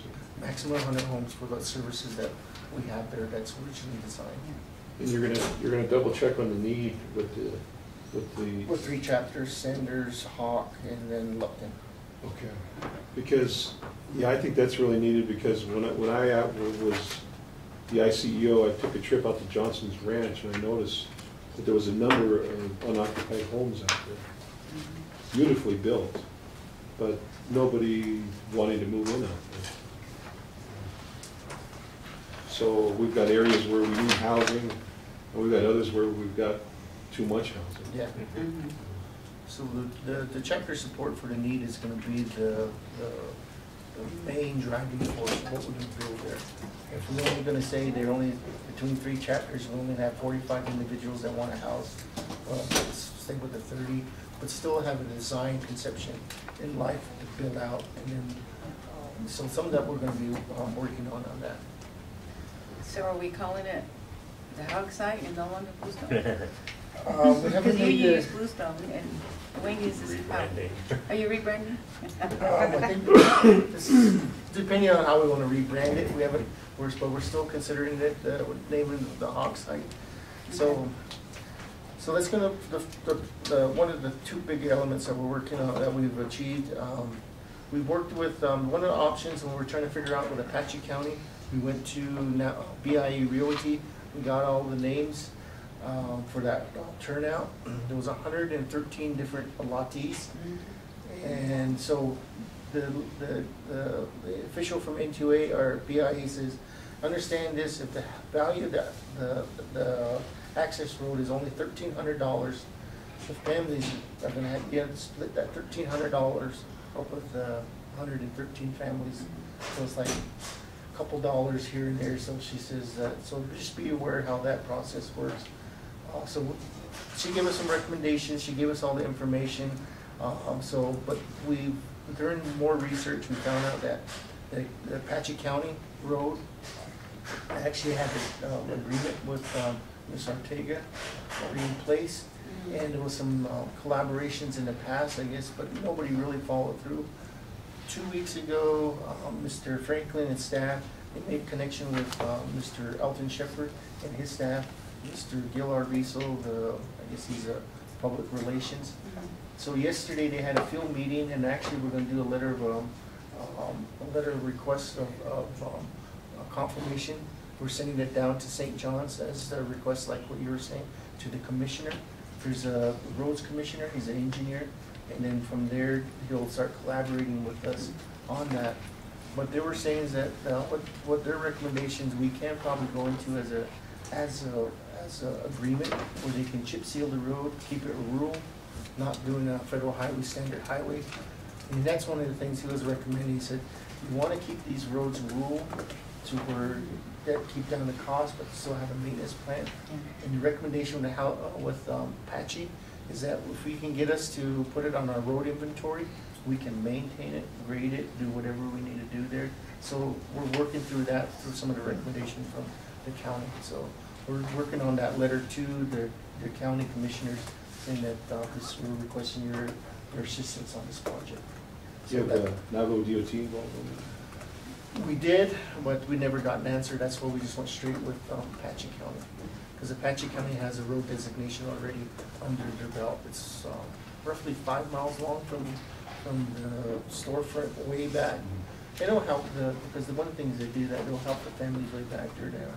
So, but the maintenance will be done by NHA then? Well, if we get the agreement there, Apache County will do all the maintenance. Okay. So that's what he was saying, says we would like to work on an agreement so that we'll help bill it, you guys help fund part of it, and we'll take it and then we'll do the annual, the yearly maintenance on the roads. They're actually going to do a traffic study on that road and give us some recommendations. So we're working through that process there. How about for snow clearing? Yeah, that's the whole thing. The maintenance, the yearly maintenance, snow clearing, road patching, everything that they do.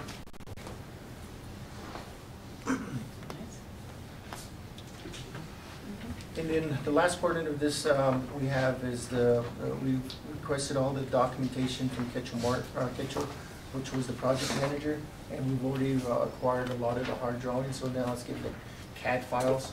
So we'll have the original CAD files in case we need to make some adjustments. We won't have to read back and design it, we just go back and make our adjustments from there. So that's, the Hawk is moving forward on there. Did the survey information also?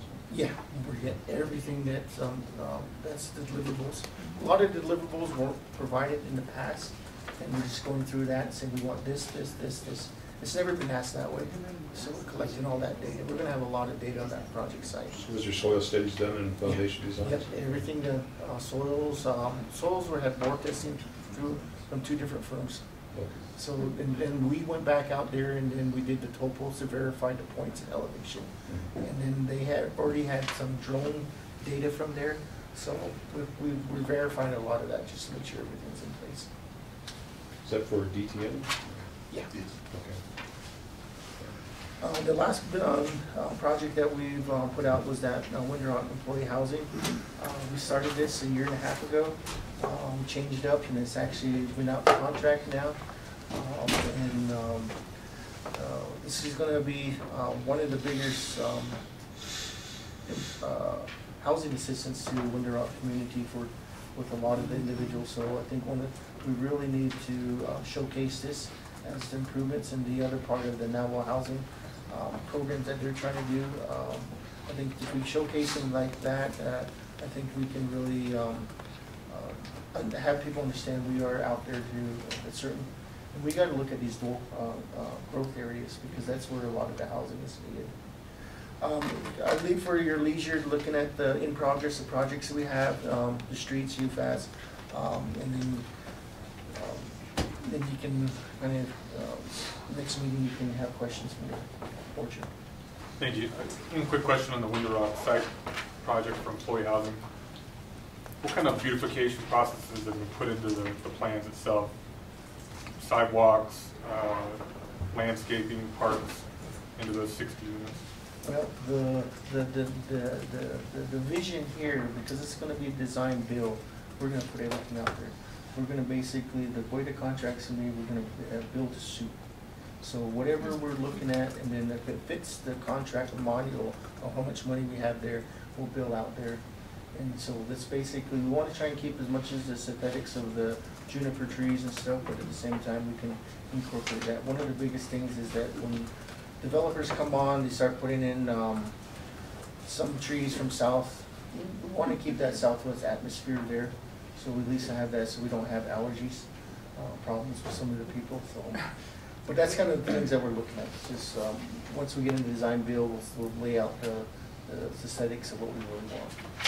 Dwayne, definitely a gated community, Yeah. and definitely solar energy, carports or on the roofs. So that's the things we're going to evaluate. Maybe a running path somehow, I don't know, stuff like that. I think those are important. But Well, currently, the way we are looking at this, from the Navajo Nation Museum, we worked with them about 3 years ago, gave us some information on some trail data. And they have a trail that goes along on the east side of our property that goes from there all the way up to the Winter Rock and makes a big loop. It's like a 3.5 mile trail. And so that's something that we can incorporate to that. Thank you, sir. That's really concludes my report. Commissioner Lee. Yeah. So with the Winter Rock housing, is there an overall Winter Rock master plan that we would work with? Currently, under the St. Michael's chapter, who has oversight of Winter Rock, there is I haven't seen no master plan there. So what we're doing is trying to look at basically the cultural aesthetics of the community, how we're going to build out there. And there's one thing that we've looked with a lot of communities, they don't really have a defined community master plan. They have ideas, but for what we're looking at just the housing need compulsion of the employees. Then, looking into the future, far future, how much housing does NHA or should NHA look at building 10, 20 years down the road? Well, that's gonna, I think for ourselves is like, we've been like a lot of the chapters looking at the demographics. What is the chapter enrollments there? Because that's gonna be the gear port of what we're gonna be needing. What we're seeing with a lot of the rural chapters, a lot of them don't want to build within the communities, they want outliers. But when you do the outliers there, you have a higher cost of infrastructure and everything. And I know that the last time we met with Leonard Sosi, Mr. Chairman Sosi, he was saying, bring everybody closer to the road, that we don't have to spend all this money out there. Leave those open areas for the people who want to graze and want to do that, so we don't have conflicts. And I think that's one thing that we really we're looking at how we bring that back to the table, because we do a balance of life. Because one of the biggest things with my generation and probably the younger generation is animal husbandry is coming back. Animal husbandry within Navajo Nation culture has been lost in the last 15 years. And I don't know, just because of the hard work. And that's kind of figuring out how do we balance with some of these communities. And the cornfields already told us, we want this open space. We want you guys to build next to here. So within the Winter Rock area here, it's a struggle because a lot of the land here, the people, if you see, they still graze their sheep around bashes and everything. There's a handful of individuals. So it's getting to the chapter to really buy in and say, okay, what do we really need to do? And I think that's part of the local governance that was passed, putting that back on them to make that determination. And I think that was one of the sentiments that Mr. Sosi says, we as community members that sit in these local chapters have to make the decision. We cannot give it back to Housing Authority to make that decision. We have to make that decision here at the chapters for us to build out for ourselves, because we're the officials in those communities. So I think that's one of the things that I was talking to Mr. Douglas, trying to get Mr. Sosi back. Some of the individuals really advocated to start moving that forward again. Because it's been about 2 months now, it's been a stalemate. And I think it's really one of the critical things as Housing Authority to bring that collaborative effort back. And again, it's election year, everybody's gone. But I think that once we can settle down, we can set those perimeters back up and move us forward. But for the needs of Winter Rock itself, do we need another 1,000 homes, 2,000 homes? Well, what the wait list here is looking at was just for public housing, we had 67 individuals. That was a recent review. So imagine outside of the low rent housing, from public housing, I think from Navajo Nation, meeting from the employee housing. They needed 100 homes for employees, because those people driving in from Loop, and they said there was another lady, some staff members coming in from Pine Hill. So there is a big need for employee housing, but it's going to depend on how the jobs here that are going. If Navajo Nation is going to centralize, still keep the centralization, or they're going to decentralize. But there is a big growth I see with them, Chinle, a lot of these major communities that we need to prepare for one way or another. And it's the hospitals is one of the biggest things, clinical. So I think it's one option if we revenue driven, and this is one of the things that a year and a half ago I presented to me and Ms. Roberts is saying, some of our 1937s, we know that we can take them off of the subsidies, renovate them, and then gate them in. And we can get $1,000 a unit and close to the hospitals. And then those units there can generate some other units versus $1,000 a month, $3,000 a year. So I think that's what we're really going to look at, some of those units that we have. Where can we, opens up that door, where can we take some of our units and then turn them into non-Navajo homes, and then we make a revenue cash on that. And that's something that we really need to look at for revenue generators. What I'm getting at is I'm wondering if we need to look at creating a master plan for Window Rock, because no one else is doing it. Yes, I think and that then we have a vision to start building communities of home ownership of mixed income, and plan out these needs for walking paths, and I see the problem with trying to maintain livestock and all that close to Window Rock itself. You know, that I think that is something that needs to be, well, hard to incorporate that into a master plan when we're trying to provide housing for professionals. But I think that is a good recommendation, and what I can do is look at what we have, gather everything that we have within our office from the Swallback recommendations from the chapters exercising, reviews with the community members, and then pull together the land use plan for the chapters and see what they looked at for growth and development of that. And then I can provide that back at one of our sessions. Or else do an executive report. Along with that, for the Window Rock site, do we have a new floor plan? Do we have new developments on what is needed, I guess, in this particular area, or is it just going to be a general one floor plan that, you know, we all do here within NHA? Is it something new that we're going to be bringing to the table, or is it being developed right now? The Window Rock site here, we're going under design build, and basically we're going to design it to whatever we're going to need. Say like we only need studio apartments, or one bedroom, two bedroom, because everybody only going to come here from Monday to Tuesday. That's going to dictate kind of the design work of what we're going to build out there. So that's what we're going to, we can't take a model of a different floor plan and just plot it here. We're going to look at what's the actual need. What we found out talking with Navajo Nation employee housing, majority of their apartments are studio and one bedrooms, because everybody comes in, stays at a weekend, and they're off somewhere else. They're gone, and they come back Sunday evening. And they say it's easier when people, maybe they transfer their job, bring somebody back in that way. A lot of what they're finding out, it's not long-term, it's short-term housing. So that's kind of what we're looking at, those aspects of it. But in terms of the floor plans, it'll be developed during the design phase once we guys get everything together. What's the tallest building we have here in Window Rock? I think we have height restrictions. Yeah, 36 feet. 36 feet. So for that area there, that's where we're looking at a two-story. We're saying 3 stories. No, we're gonna go with 2-story.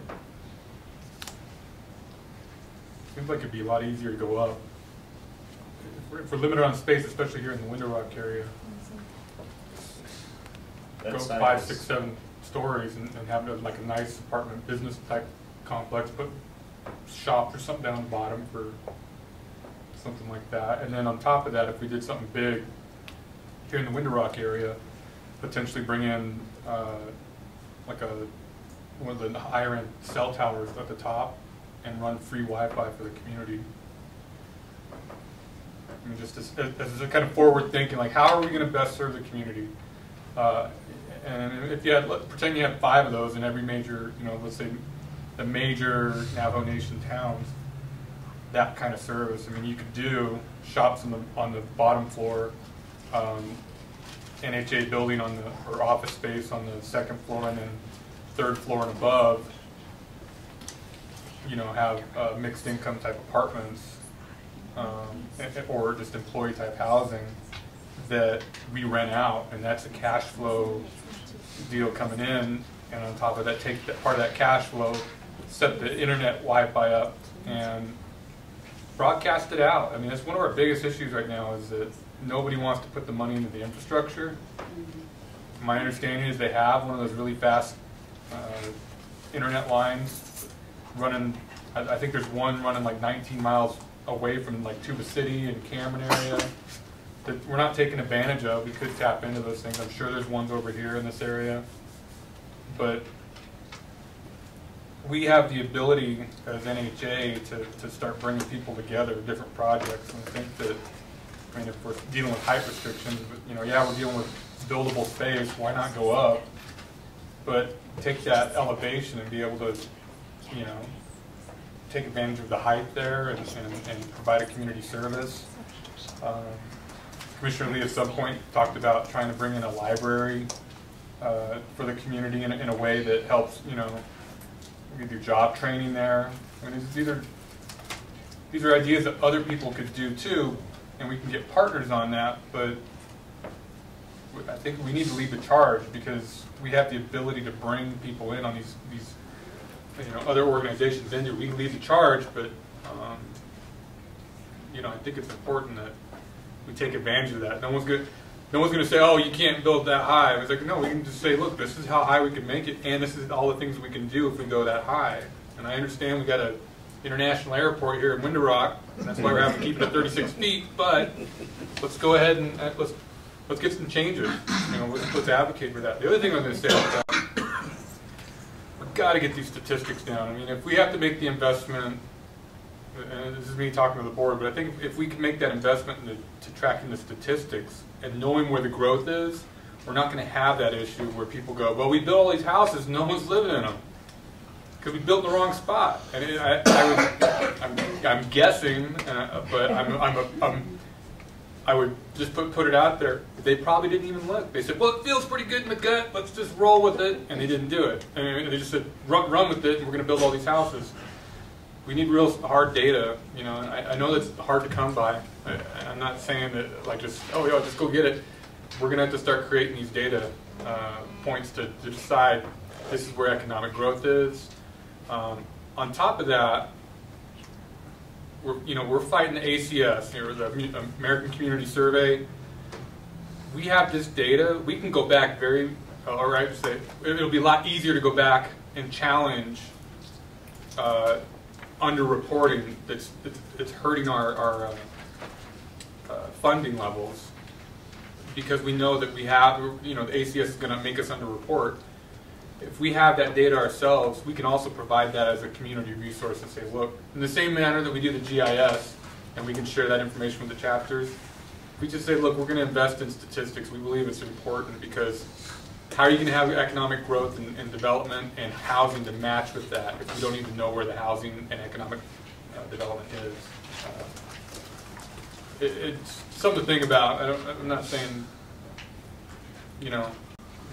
give it to me right now, but I think in the future, as we're moving forward, if you present us with projects and say, well, we need to build 1,000 homes here, or this community needs 2,000 homes, or they need an apartment complex of 450 people, this is a growth area, we need to be able to back it up and say, this is what we found. And I don't know how, best to do that. If there's any other Navajo entities that even specialize in it, I don't think there is, but if we need to advocate for something, I think that's what we should be headed in, especially now that we're getting into another, 4-year term for our leaders. I think that if we have some stuff and say these are the ideas we need to incorporate, in order to bring us in the next generation, because we can put people to school. I mean, online learning, we don't have to send our kids out to U of A, ASU, Harvard, wherever they go. They have online learning there, and we can help facilitate that as an organization. I think we'll be stronger because of it. Just a comment. Mr. Dooley. Mr. Chairman, Commissioners, when you do a tax credit project and we're expecting a component of this to be tax credits, they are required to produce a market study. And so that's usually done by an independent contractor that comes in and does that. That may be useful in this instance.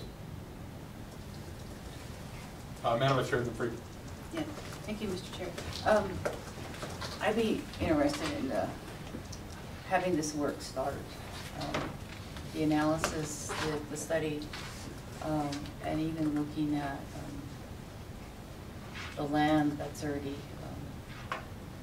tied up in housing, and I'm thinking of BIA property right next to this proposed site in Window Rock. There's the BIA housing, and having been a former BIA official, I know that they would rather get out of the business.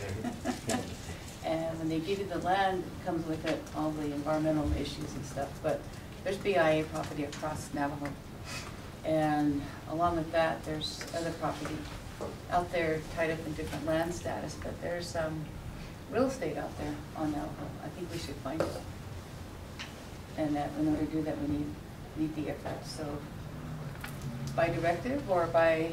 He's working on it. He's working on it. You are working on it. Okay. What are you calling it? Well, the land sale of the Bureau, the BIA all started with Honorable Sosi.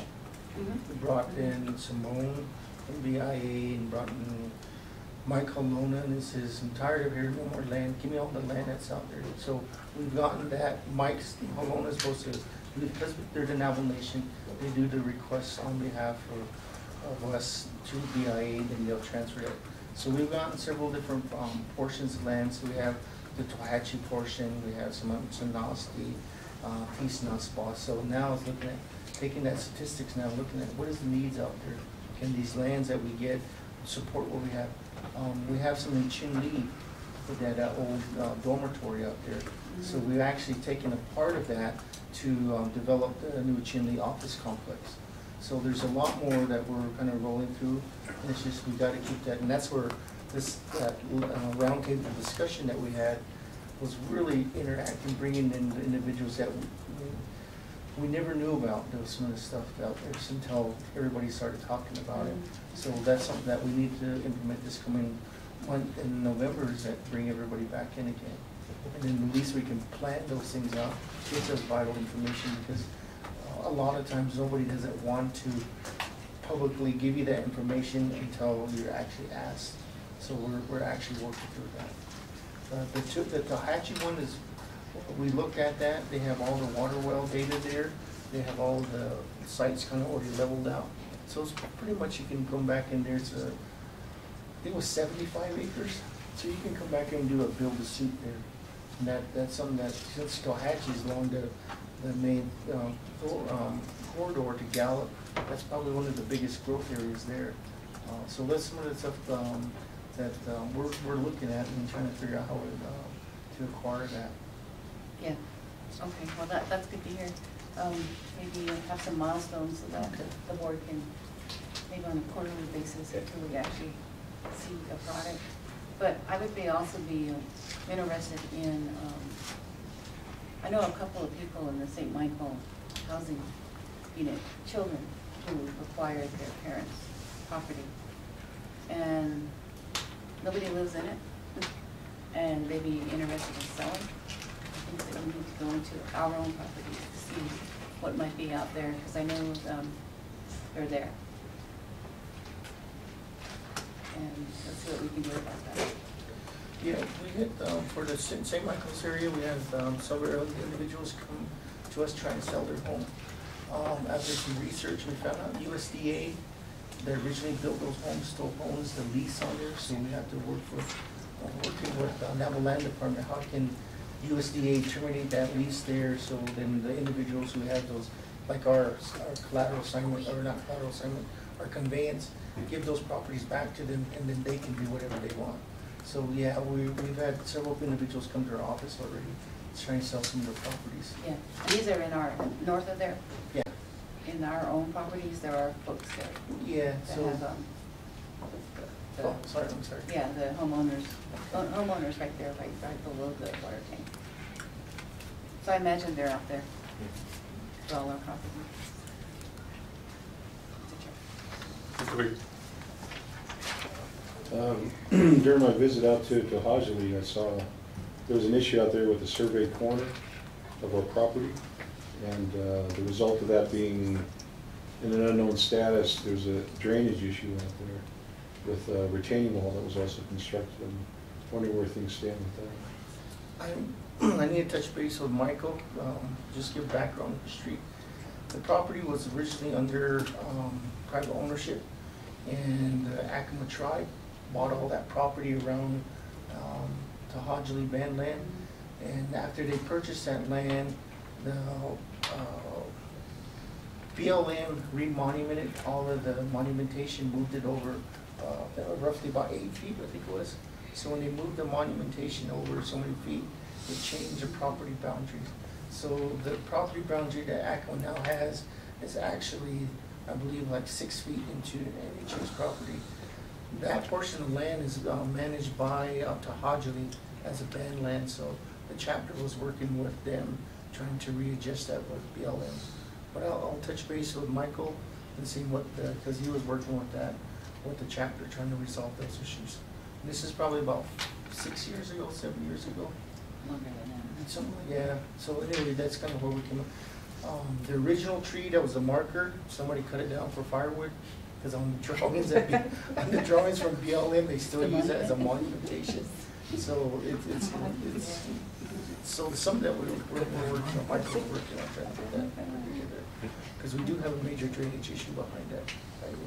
You do, because the landowners, or the tenants out there have created their own drainage swale out there, to direct drainage, and to one tenant, and then they had to build a large dike to push that water back into the street where it shouldn't be.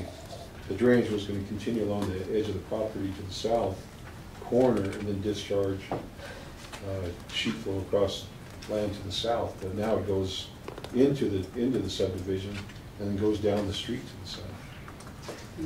From the Commissioner Lee, from the original drawings we're looking at, there was supposed to have been a drainage canal in the back where they put up the retaining wall. So we're trying to figure out how do we reestablish that they didn't build out. So some of that's been in the works several years trying to figure out that.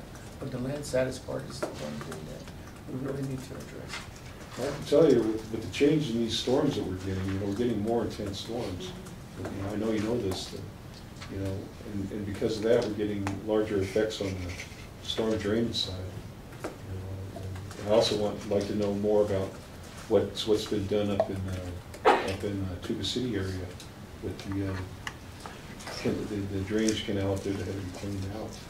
Because the storms are going to get worse and worse, more runoff, and I can see where that one home that is where the flow is getting redirected through their property into the street, they could get flooded out, by a massive rain event, and then we'll be dealing with that, and we'll have to go in an emergency mode to do additional repairs possibly. Because of all that flow going through the streets, when I drove through there was a lot of silt built up in the street too. So I talked to the head of maintenance, what do you guys have out here as far as equipment to clean the streets of all this stuff? But all this silt built up, and then that causes problems in water flow too, because before you get to that point, the road is clear, and then you got all this silt, which creates another dam that redirects flow to adjacent home sites or into our tenants' yards and all that stuff. So the problem just grows and grows, and then I guess they're sharing equipment out there between Tahajali and Alamo, and that's a tremendously long distance to go over dirt roads to get from one to the other, and you're sharing equipment. It's extreme. In my mind, we need to look at those areas, those outliers, with what they need also. If a drainage issue hasn't been, it's been known to be an issue and it hasn't been fixed in a number of years, that needs to change. And then with Tuba City, the same thing. That should be an alert that we need to look at all of our communities and look at drainage overall and make sure that we're maintaining, we're cleaning out these drainage canals so that we don't have our subdivisions getting flooded. We need to consider all of the subdivisions. It's every environment is different, and here on Navajo, because of the lack of vegetation and sheet flow, the flood effects are different. But I know you realize it. Everyone here realizes because you see it. But just something as small as just a few inches of silt can cause a tremendous change in direction of water flowing and causing destruction. So has that canal up in channel up in Tuba City been cleared out then? About 3/4 it's been cleared out. They're actually had a high pressure washer washing out all of the box culvert coming from the south using pressure washer and basically just cutting up back a hole in there so it's washing itself out. So they're actually working on that this last week and this week. One of the things that we've, Mr. Chair and Commissioners, is that the change of, this is one of the major components. As we did the analysis about a month and a half ago with maintenance. Maintenance spends about 3 months doing annual inspections.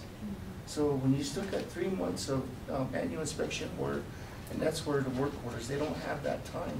There's actually only about 7 months of actual real work when you take out all of these different little activities that they do, and this falls into the common grounds. One of the things that we look at is because we do all these little components, we don't really go and do what we're supposed to be doing with some of these areas. So I think with some of the changes that we're looking at is how do we make ourselves more efficient on where we need to make ourselves common ground maintenance. Some of these routine areas that we have is something that we're looking at is whole globally. How do we do that? Because somewhere we're spending so much time at one area and it's not getting what we need to get done. But in terms of the Tuba City, we are still actively working on that. One of the biggest things that we're looking at, where do we dump all of that material? We have several dump trucks loads of real fine alluvial material, sand material, which can be used for really anything. It's just sand and stuff. Dump it, and so that's one of the things that we're trying to figure out to put it at because it's all washing down from the hill. So we're actively working on that. The Haji one, I'll go back and touch base with Mike Pisano and see what he's worked out with, and get some updates from the land status for the Haji chapter. I know that when you guys come up with solutions, you're going to have, in general, a best practice figured out, because when you have fine alluvial material that's cohesionless, then you're dealing with an erosion problem that's unique, to the soils in this area. So that's an engineered solution that can be utilized across the reservation, like in Tuba City. When you find out where you're able to dispose of that material, that can be utilized, the same thought, utilized around the reservation as well. Yeah, Brian and I were looking at some additives, soil additives, to strengthen up those, and basically trying to see what other solutions we have, because that's going to be a reoccurring effect. So how do we do that? We looked at some soil additives that we can put in some of those areas to make it more stable. So it's more of a, it's going to get into the engineering aspects. How do we do that, the technical part of it? But then in the Tuba City, because we're built there, the hill, all the runoff on top of the hill, it's all running onto our site. And that's one of the biggest things that, in the past, we never really took drainage analysis serious when we built. In the last 5 years, we've been doing that. Everything we do is drainage analysis. Everybody thinks it's fruitless, it's a waste of money, but it's the technical aspects of us to protect ourselves for the future, because the change of terrain, change of weather is what's the biggest thing that's causing this. Yeah, the solution is going to be different everywhere due to elevation, because you've got all that water coming down very swiftly. You've got a lot of energy there that has to be dissipated before it gets into a channel and then leaves a site at a much lower velocity. you still have a lot of water there, but it's leaving at a lower velocity, so you got a different measure that you can utilize. You know, when I was building highways out in Nebraska, western Nebraska, really fine soil there too, cohesionless. You know, buffalo roam there for thousands and thousands of years, but it's just the fine grass that holds it all together. And once that gets it gets demolished, then the soil just comes apart. So we've got roads up there we built where you've got the entire side slopes and then the ditches alongside the road. Everything is paved because all that sand will just start moving once the water hits it. So that's an extreme solution right there, where you pave the ground. You know, but I know you guys have come up with the solution there. But yeah, it is something that even gets down to something as small as, but not for the landowner or the tenant. When you look at your house foundation and you see you're starting to get your foundation suspended with a clear gap underneath, you know, that's an erosion problem right there too, which could be addressed from clearing out the downspouts or making that a little longer run away from the house and making sure everything drains away from the house, but not too severely. So, but I know you're all looking into that. But those are the issues that I see that should be addressed, you know, continuously, you know, among other things. You know, rebuilding up the foundation with the soil that's needed, you know, will save that building for a long, long time, rather than just letting it lie there. You know, this is one thing I was talking when I was here, talking to the workers, that if you see a problem, you know, try to get it fixed. If you see a problem, address it, bring it out, try to get it fixed, and as quickly as possible. You know, we need to change our mindset about just letting things lie. You know, let's correct it and then move on. You know, things will be better. To that point, with this fine material, have we ever looked at like seeing if there's something we can make out of it, like building material, where we can like compress it into bricks and build out of it, or is there any cultural aspects that we need to be worried about in that sense? I mean, could you fire the stuff up and turn it into like a glass product? Something. I mean, it seems like there's got to be something you can do with it, and we got plenty of it. Has there been any type of, I mean, I'm asking the engineer here, have you heard of anything like that, or anything that we could turn into a product? But it's more of an artsy product than anything. Mm-hmm. You know, you could turn it into glass if you wanted to. You could add binders to it and make clay and use it for pottery and things of that sort. But it's a more money-intensive process. You know, what I'm looking for is hopefully the chapters find a spot where we can just put the material and just build up a hill. Just put a free sand sign right there. There we go. Free sand. Yeah. We have big holes that we need to fill. Yeah.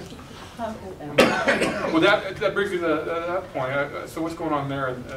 I continually. On Wednesday, we're working through this.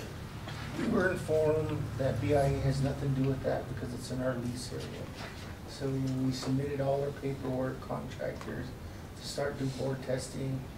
We got a notice or a call from Harold Riley. Harold Riley says no. He says, I'm going to look at everything because I own that road. I said, well, the Tuba City Agency Office says that we do not. Now, BIA doesn't own it. It's an NHA lease. You guys own it. And Harold says no. So Friday we tried to get a hold of him. Harold? He's the roads BIA director, regional director. He's in Gallup. He's in Gallup.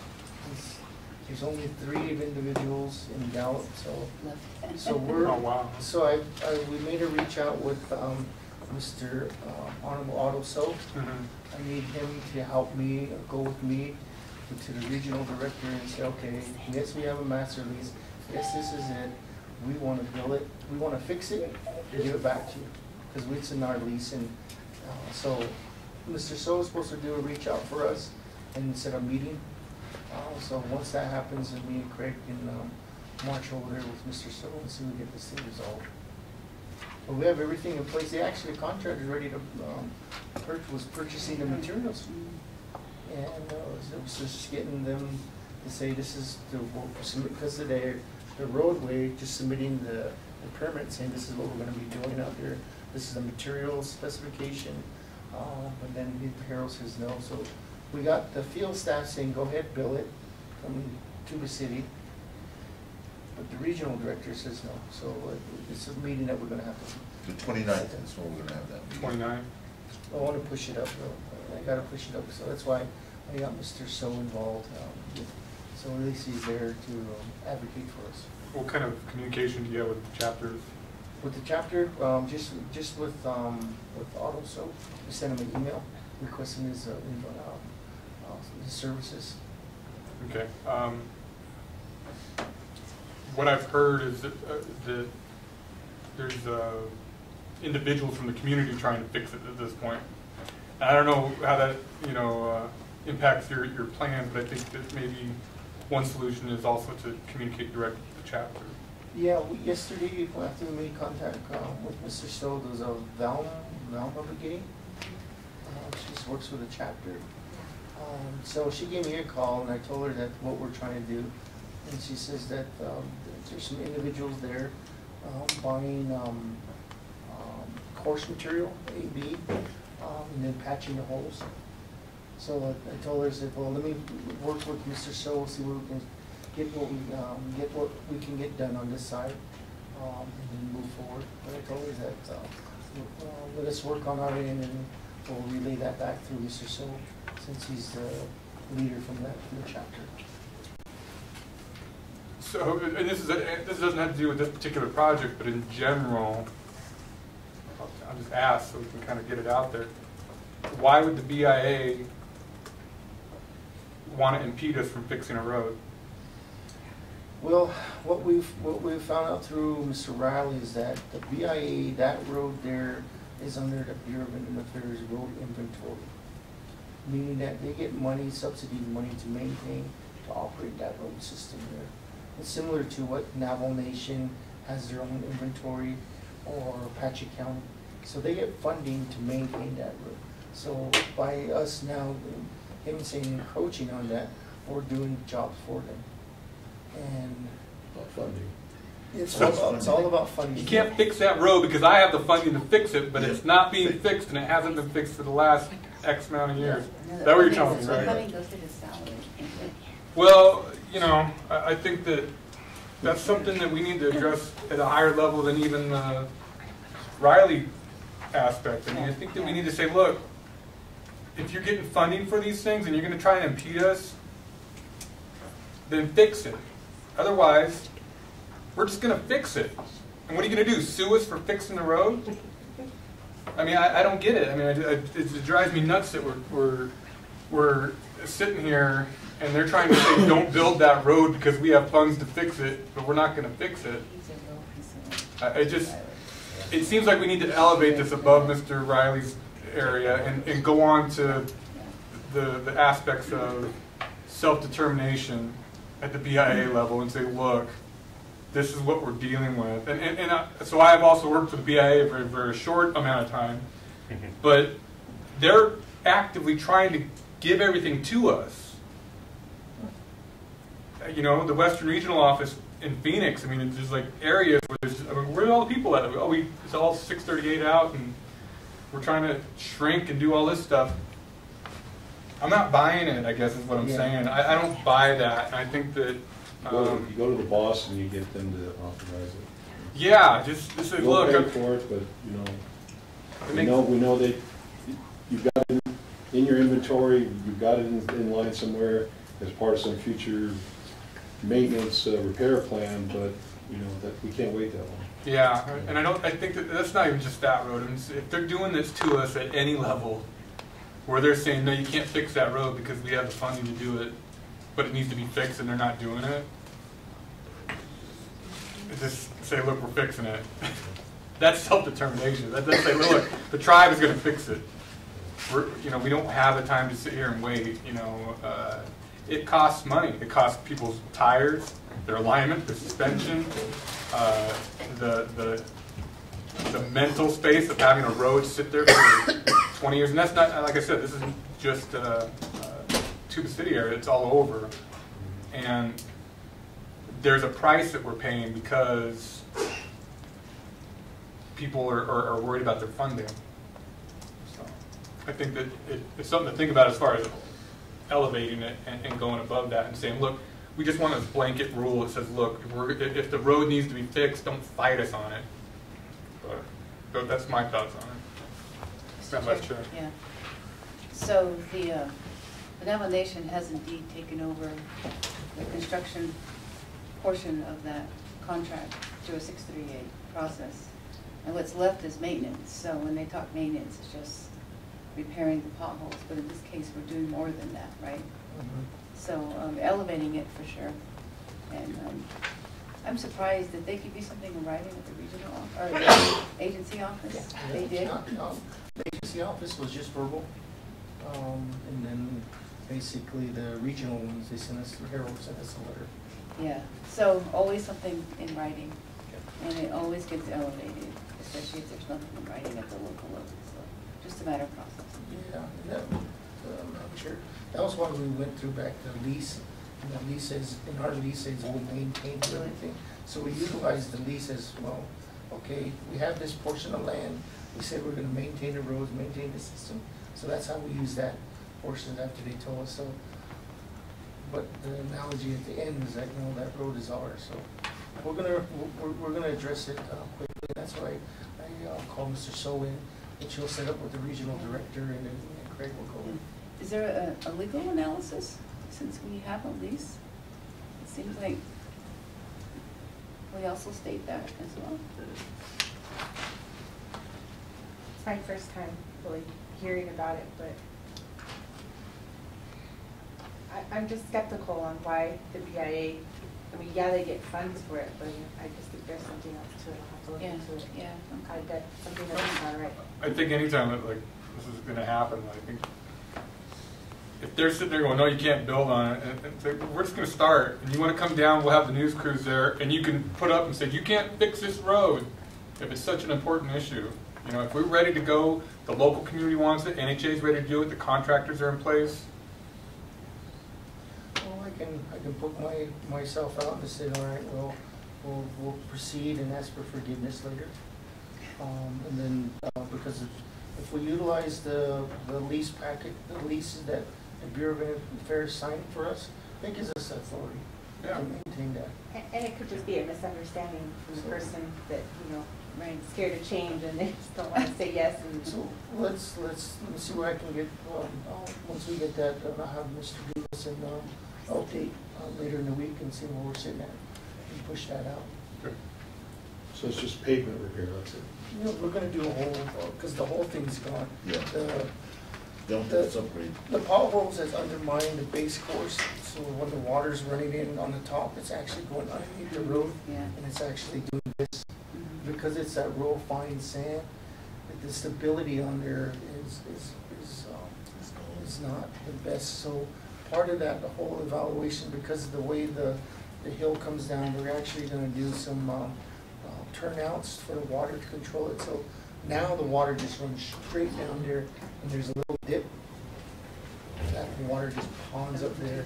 Winter time, that's where the freeze and thaw portion comes in, and that's where the potholes are going. So we're looking more at just to fix that, just to patch the holes. We're actually putting a lot of engineering part of it in there for the drainage analysis. So you're doing reconstruction on the Yeah, road? we're gonna reconstruct 1,372 feet of it was. And then did the agreement say to what standard you had to reconstruct? Well, we're using just the federal highway standards for what was built there, and that's what we're doing the submittal to BIA, so we're following your road specification. We're not changing anything, we're just following what you guys, how you built this. And that's where this thing came up. That's the minimum standard. Yeah. If you overbuild it a little bit, it's not something they can object to. I mean, if we go to a weight difference and a maximum, a little more higher weight capacity, then we can use a different mixture. Last longer. Yeah. It'll stand more weight. Any further comments or questions for Mr. Lucero? Yeah. The Hogan-Hojo, how are you gonna handle the, taking over that project? Well, the initial, with the notice that we received Monday, we're recommending keeping the current property manager there, and then looking at the maintenance activity in terms of the last 2 years of activities, what's the ratio of maintenance, and then from there we get that data back and can determine what do we need to do, how we're going to roll this thing out. Because currently, trying to make a decision now without having that vital data, because operation maintenance is going to be the biggest key of what monies we're going to need, and then looking at the actual turnover rates there from the property managers, who's a good tenant, who's not the bad tenants, what's the ratio of turnovers there. Once we can gather that data, then we can set a plan out. So I've been to that site, and it looks like there is a drainage issue there too. that's my understanding. So until we can get the maintenance work orders, repairs, and then some of their back feedback, then we know what we're going to be dealing with. Because we don't know what kind of work they're redoing out there with some of the problems. So until we can get that information, then we can actually reevaluate that building. What do we need a plan for? I think you need to start discussions with the city also, because the corner there is so flat, and you've got rainfall or snow melt that can come down the road and then ice up right in that intersection. And also the sheet flow coming down that road, I've heard that the water jumps over our gutter, or it's going to be our gutter, and then enters into the complex itself and floods out the lower floor there. So you'd have to build up a diversion structure, some kind of wall to direct flow back into the street itself. But Gallup City streets may not be able to handle that flow.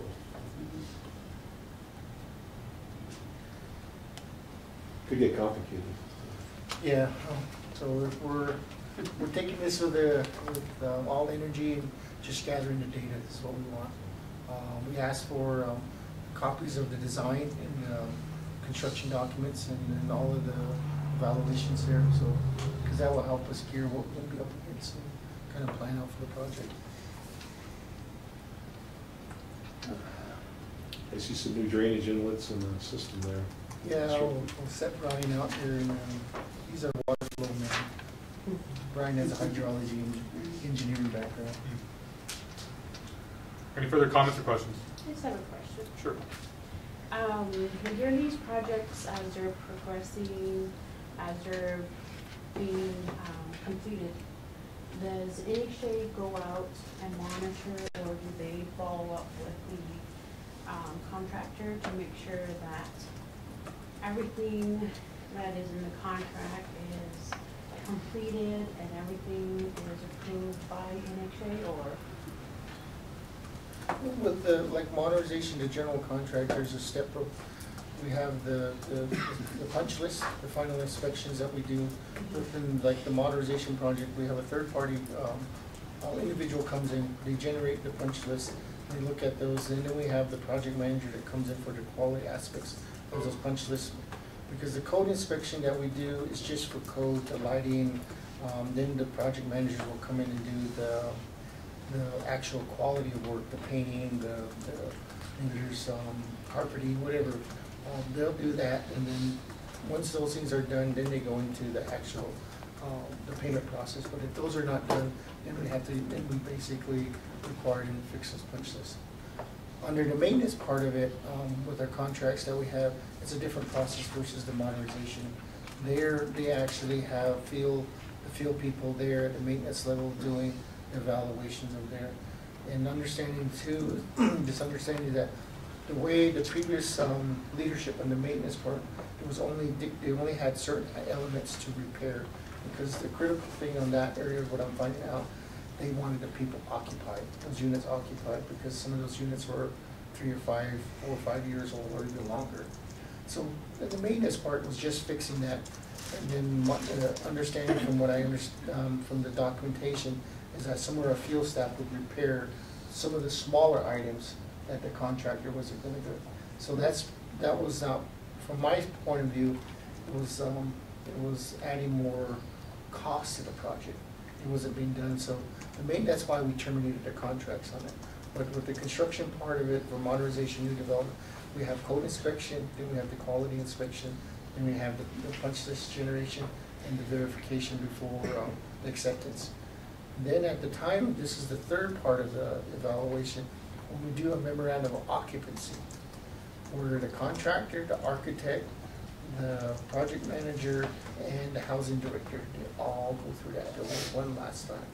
And then when everybody says it's good, it meets the quality, white glove type of thing, then they sign off on it, and the units turned over to housing management. And that's kind of what we're gonna do. If we ever get back into maintenance, that's gonna turn into that process there, where we have those three steps of evaluation. Who has the ultimate say on that? Like, is it the housing director that Housing signs director, off yeah. on the very top? She's the last one that signs off on it. On bottom, so- Yeah, signs off on the last of the document. Does that individual go through and look at the punch list also? Yeah, we have a list of punch lists, and basically, they blue tag them when they go through, find items, and that little piece of masking tape, we tape everything, and then we go verify. On the first, it was that, when the find time of the punch list or time of correction, is it better? Then actually, for one of the biggest struggles that we had in the past was paint. A lot of individuals are using spray. They just come in and spray it, so that it's a light paint, it starts to flake. But what we require is them coming in doing roller. It gives you a heavier paint on material on the surface versus just coming in and airbrushing it there. So there's different methods of different. I guess the experience of individuals is the one that catches those punch lists there. And how do you ensure uniformity with the directors signing off on that last thing? How do we know that the directors all have the same training to know what to look for and that they're holding all these projects to the same accountability? Well, it comes in with the project manager. Project manager and the directors go out in the field together with the architect. It's all in one team. So you have the architect. But the 15 directors. So yeah. How do you ensure all 15 of those directors are holding the same standard as the person that is the last person to sign off on that? Well, that's probably one of the things that we struggle with, having that standard. So, a lot of them, maybe some of them don't have the real, maybe the newer ones don't have the technical skills. They're looking at more the aesthetic and the beautification of it versus the quality of what work here. But I think that's something that we're working on in terms of educating a lot of them.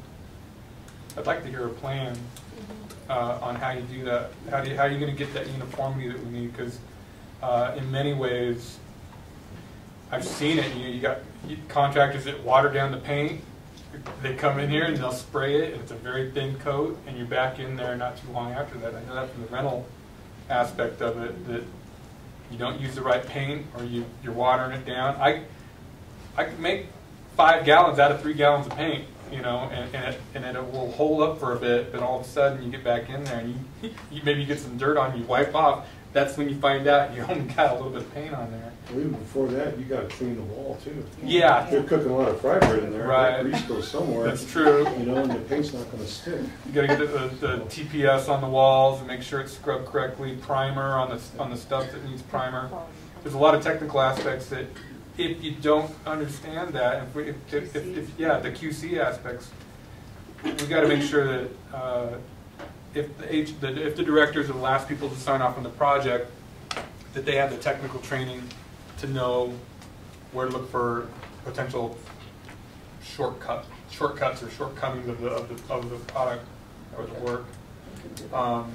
It's not terribly technical, I mean, but it's like, how do you train people to spot those issues? Mr. Jim, part of the reorganization was to take the maintenance and put it under construction and have building inspectors signing off on these things rather than the housing directors.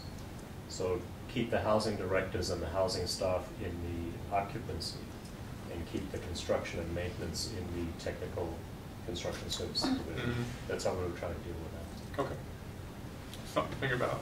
But yeah, and that doesn't necessarily just apply to directors at that level.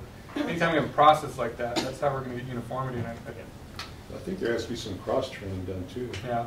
You know, if you could tell your people, you know, every day when they come to work, they need to be thinking, I don't know everything. teach me, you know, I'm here to learn every day. So then when the housing director goes out and looks at a site that's, unit's that's been painted or repaired in some way, if they really come out and say, I don't know everything, you know, teach me what I need to know here. Even if they got 15, 20 years under their belt, or 1 year, 2 years, you know, that's got to be the mentality. You know? We all don't know everything. We're learning all the time. So. Any last comments or questions? Yeah. You know, on my trip out to Alamo, that's another location where there was a drainage issue out there, but that's because people are driving through each other's properties and basically creating roads and paths of erosion that allow the water to go from one property to another. You know, if the fences were in place, and I can see where there were remnants of fencing, if those were maintained, then people wouldn't be doing that. So that leads to the erosion that causes the further water problem.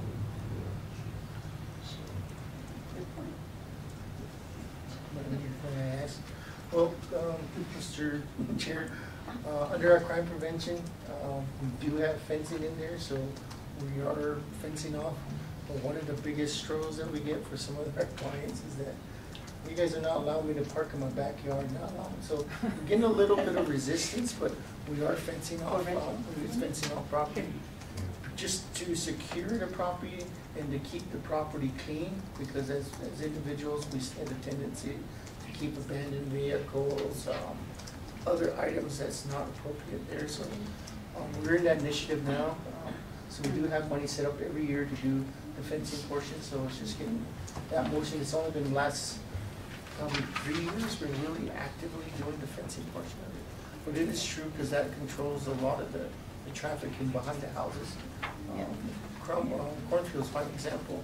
They were driving off of our, because they didn't want to use the road, the Staples County road, they come through our subdivision, drive through our subdivision, make a dirt road.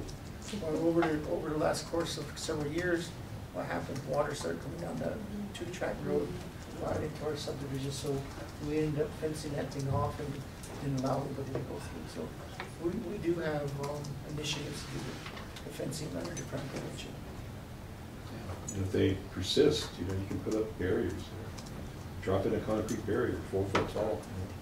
You need a bus to push it over. Jersey barrier.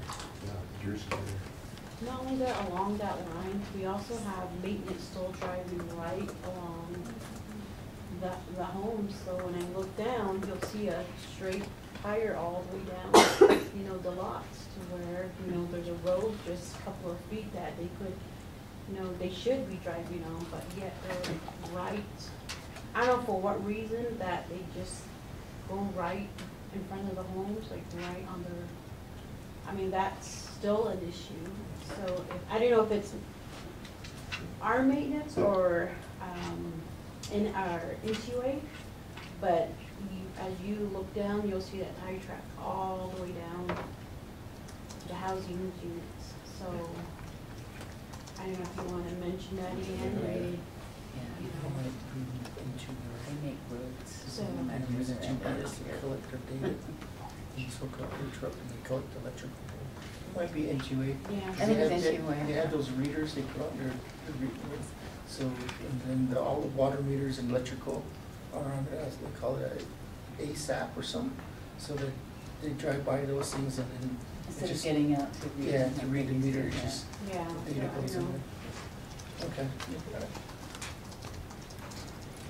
One other thing, I visited Raymond. This is all in one day, to Housley, Alamo, and then Raymond, and then Johnson's Ranch. But Raymond, the housing units I looked at were rebuilt, and new siding, and the downspouts were turned the wrong way. The water was coming back towards the house rather than being directed away from the house. And then there was such overgrowth of vegetation from all that water that the water couldn't continue on its path. It would get blocked and then just soak in around the house foundation itself. And I heard there was problems with moisture buildup within some of the units, you know, because of that the inability of that water to leave the property, and go drain towards the street. So, just small things like that help to save our properties from mold or other issues in the future.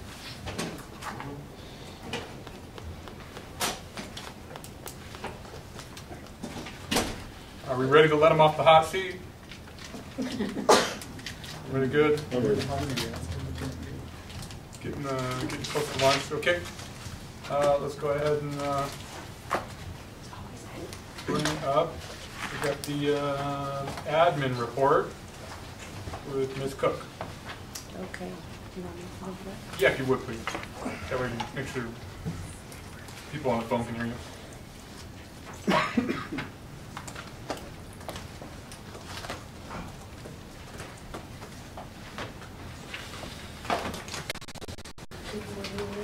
Commissioners, NHA staff. Tab 4, you have the Chief Administrative Officer's report for the admin branch. For the FY 2018, as a branch, we completed 80% of the program activities for planning and admin. So that was the contribution towards the 2018 Indian Housing Plan. Most of the departments within this branch have implemented their strategic plans for the year to help support, carry out the activities within the IHP. Task in progress, all the departments are participating in reorg, particularly with the Human Resources Department. They're working very closely with the executive branch and identifying some of the resources that are needed as far as the additional positions, which Mr. Dougal had already reported on. For the procurement department, just within this last month, we're collaborating closely with the executive and our legal counsel in implementing the 2 CFR 200 and its policy. So we just had that special board meeting to adopt those amendments. And so now what we're doing is reaching out and sending out our notices NHA-wide as well as to our vendors, just to let them know that there has been addendums made to the policy. The department also started the process of streamlining its solicitations and how we request for bids and proposals from our vendors. So that's already been implemented and executed as far as making it easier and creating more opportunities for our businesses to respond to the solicitations. Also participating in planning sessions with Construction Services Division and our CEO to release advertised solicitations. We've talked about low-income housing tax credit consultant, the Windrock employee housing, as well as a number of other construction projects that will be going out in the next month. Our IT department, per your request from last month's meeting, I've attached for your review the IT assessment that was completed by the consultant. And so with this assessment, IT will be using this to assist them in developing an information technology plan. Here at NHA, I talked a little bit about that, and then also the IT policy that they are also working on. For the facilities fleet management division and departments, our facilities management completed 37 work orders for the month of September for all the facilities NHA-wide. And then when it comes to the Dougal had discussed, our property and supply and our FFMD division director are working together right now to put together an inventory control plan so that they can structure the inventory system out of with the field offices. And so this coordination in concert with the anticipated special projects manager that will be coming on board. So I know that a lot of assessment and discussion is happening around this right now, and it will continue until we actually formulate a plan to implement. We had one notation in regards to just all departments across NHA-wide is to make sure that we're being cognizant of safety. We do have some near misses that do happen. I just need to be reminded of our SLAM process as far as entering our work areas to make them safe. So the rest of the report are in regards to the day-to-day activities of all the departments. I wasn't going to go through each and every one of them, so then they're for your leisure to review. And so with that, I just went ahead and highlighted those areas with each one of the departments.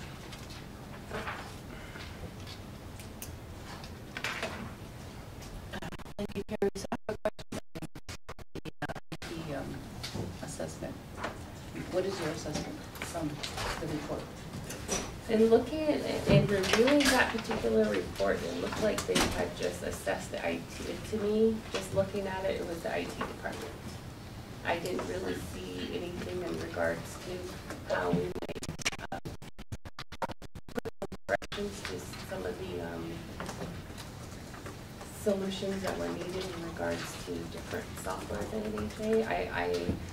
I'm not in the IT expertise, but just looking at it, it just looked like it just reviewed the surface. No solutions, no recommendations? There is some solutions and recommendations themselves, but in regards to the overall IT infrastructure at NHA, I didn't really see an in-depth report on that. And so, but I can have Mr. Noble. Just one more question. How much do we pay? I will have to look at the contract on this one. I know it was a small purchase, so I'll have to look at the contract on that one. I would agree with you in that assessment. A little disappointing. Mr. Lee? When was that report started? And when was it completed? And was it turned in on time? I'll defer to Mr. Domingo. Particular contract. Board Chair, board members, guests, staff. I actually didn't hear the questions. What's the question? They will need to know when this particular project started, when it was completed, and that we requested, how much, and how much. I believe it was started, I think in January, and it lasted to June 2018. But I didn't get the report until maybe a month later. The cost was $50,000 just to do the assessment. A lot of the conversation that we had with the consultant was basically they're an IT vendor. So I said, well, we don't want to have specifics as far as what they can provide. My concerns was that just highlight what we need to do. So when we start talking about the actual problems that we face and then addressing the specific maybe solutions as far as like software antivirus. So I didn't really want anything specific from them. Some of the issues that did go off on a tangent for a while. Some of the issues was security was first. And I wanted it done, but they were actually pushing the security side of it. And that's really where I think I turned in the one of the assessments cost is the security side. I don't think it's in here. I didn't hand the whole package in. Just says for quotes, but that where the quote that's really specific. So Is that within the time frame that they had put in their contract? actually, the contract started in, I believe, in January, and there was some holdup with I believe what was her name? Roberta Roberts actually wanted to get this done right away. But there was some other issues that we ran into.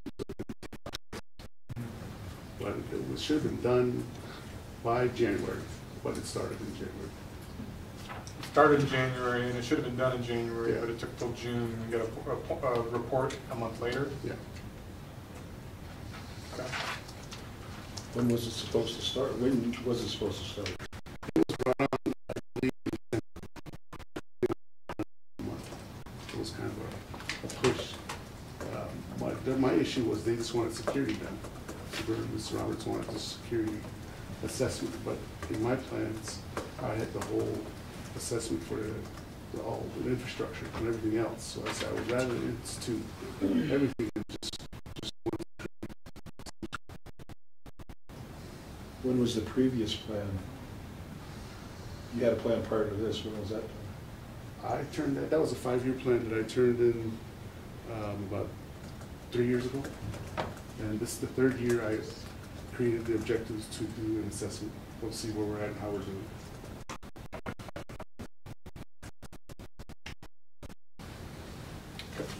Thank you. Ms. Coates. Okay. Any further comments or questions? All right. Yeah, sorry. Oh, go ahead. We paid for this. I don't even know what we paid for this, but there's misspellings in here.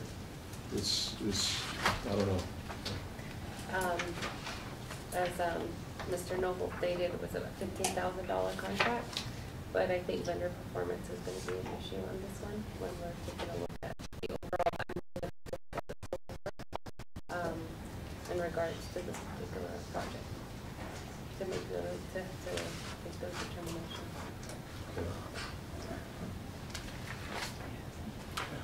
All right, if we get a motion to review or to adopt the reports. Review and adopt the reports.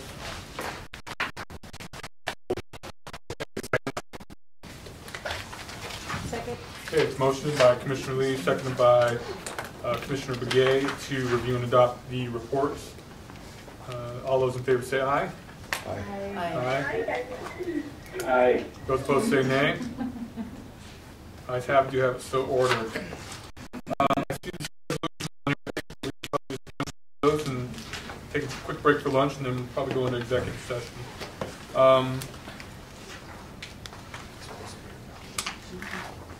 Let's go ahead and if I get a motion to review,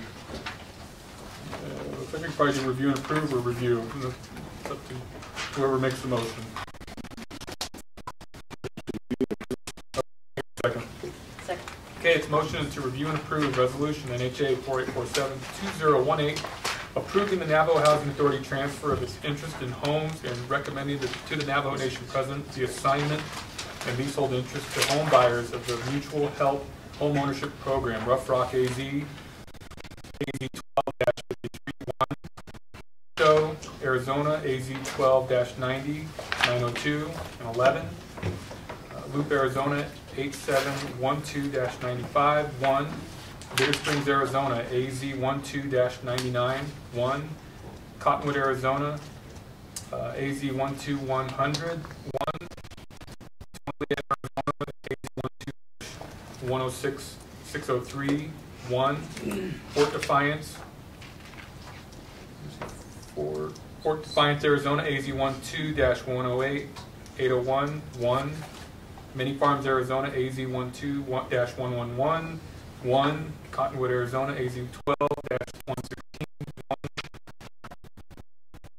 lose track. Mini Farms, Arizona, AZ 12-119, 1, Steamboat, Arizona, AZ 12-123, 1, Dilcon, Arizona, AZ 12-129, 120-129, 1, Fort Defiance, AZ 12-136, 5, Round Rock, Arizona, AZ 12-153, 2, Ganado, Arizona, AZ 1254, 1, Greasewood, Arizona, AZ 12-156, 1, Round Rock, Arizona, AZ 12-158, 1, Cornfields, Arizona, AZ 12-178, 1, Ojo Amarillo, New Mexico, NM 15-31, 2, Crown Point, New Mexico, NM 15-43, 1, Lake Valley, New Mexico, NM 1553, aka NM 15-531, 6, Vicente, New Mexico, NM 15-60, 9, Shiprock, New Mexico, NM 15-63, 1, Smith Lake, New Mexico, NM 15-68, aka NM 15-681, 1, Crown Point, New Mexico, NM 1568, aka NM 15-682, 29, Twin Lakes, New Mexico, NM1569, aka NM15-691, 1, Vicente, New Mexico, NM15-70, aka NM15-700, 1, Lake Valley, New Mexico, NM15-71, aka NM15-710, 5, 2 Gray Hills, New Mexico, NM15-72, 2, Dalton Pass, New Mexico, NM15-74, 1, Crown Point, New Mexico, NM15-76, 2, Church Rock, New Mexico, NM15-78, 4, Coyote Canyon, New Mexico, NM15-97, 2, Rock Springs, New Mexico, NM15-98, aka NM15-981, 1, Ojo Encino, New Mexico, NM15-100, 2, Nas Chitty, New Mexico, NM15-102, 1, Casimiro Lake, New Mexico, NM15-103, 2, Nas Chitty, New Mexico, NM15-113, aka NM15-311, 1, Rock Springs, New Mexico, NM15-116, 1, Little Water, New Mexico, NM15-118, 1, Crown Point, New Mexico, NM15-119, 1, Vicente, New Mexico, NM15-121, 1, Red Valley, New Mexico, NM15-122, 1, Standing Rock, New Mexico, NM15-128, 1. All those in favor say aye. Mr. Chair. Oh, go ahead. NM-15-76 is only 1 and not 2. Okay. Let the record show. Is there a discrepancy there we need to have changed? Or? It says it's listed 2, but there's only 1 for Crown Point, New Mexico, NM15-76, so it should be 1 instead of 2. Okay. Based on the list back here. You also have Steamboat missing as well. It's listed on the agenda, but not on the actual resolution. Okay.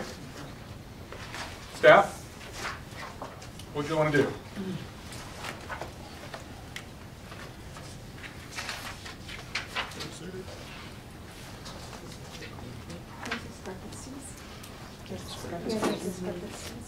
Yeah, there are 2. Between the,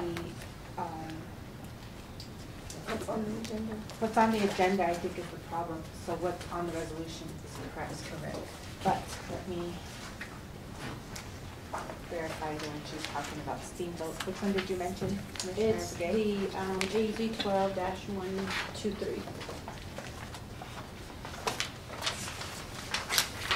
Some of them, like when I was reviewing them, I had sent back probably about 7 of them because they weren't legally sufficient. So that may be one of the ones that was sent back. Let me see where I can my notes. And I don't have the original notes, they're in the office. Sure. Okay, can I see that, please? Yes. Thank you.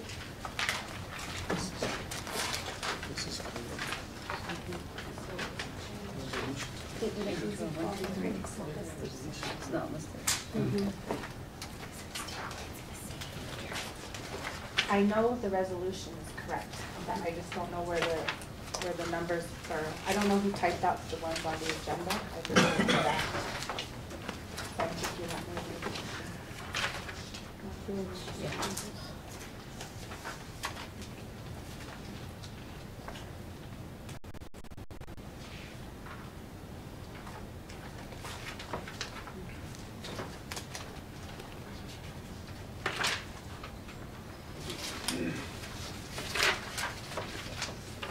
Steamboat, yeah.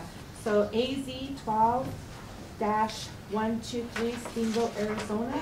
I asked them to pull that one. I also asked them to pull AZ 12-53, AZ 12-100, AZ 12-136, several of them.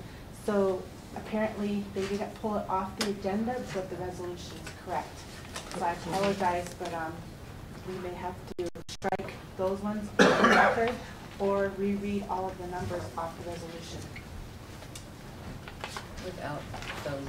without those, so I can tell you which ones they are that were probably on the agenda. That would be NM 15-60, is that on the agenda?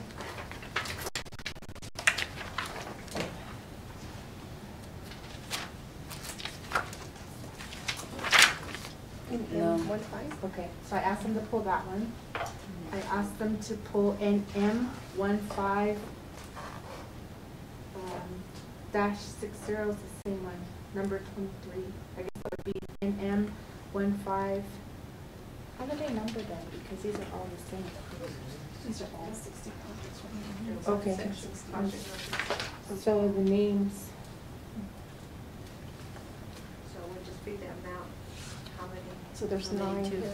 There's Two of them. 15, 16. Two of them. so be I seven? said, I only cleared as legally sufficient 1, 2, 3, 4, 5, 6, 7, 7 of them. So instead of, there should be 7 here, not 9. Yes. I know they sent this back twice, that's why there's so many and we didn't get them for the past 2 months. Yeah, And this then is what that one's 7. correct. So, yeah, I know that they reviewed the resolution twice, I know So that one's correct. is the agenda as it's stated incorrect, or is Yes. the The agenda. resolution? The So the resolution, resolution, check. I'll correct. read it off the resolution, Please. and then we'll get it going there. Yeah. Okay, I apologize. okay, let's try again. It's motion by Commissioner Lee, seconded by Commissioner Begay, or by Madam Vice Chair, to review and approve 4847-2018. Resolution approving the Navajo Housing Authority's transfer of its interest in homes and recommending to the Navajo Nation President as the assignment, oh, like what? President, the assignment, they split that up for some reason, of a leasehold interest, I do know how to read, the leasehold interest to home buyers of the Mutual Help Home Ownership Program, Tisto, Arizona, AZ 12-9090211, Loop, Arizona, AZ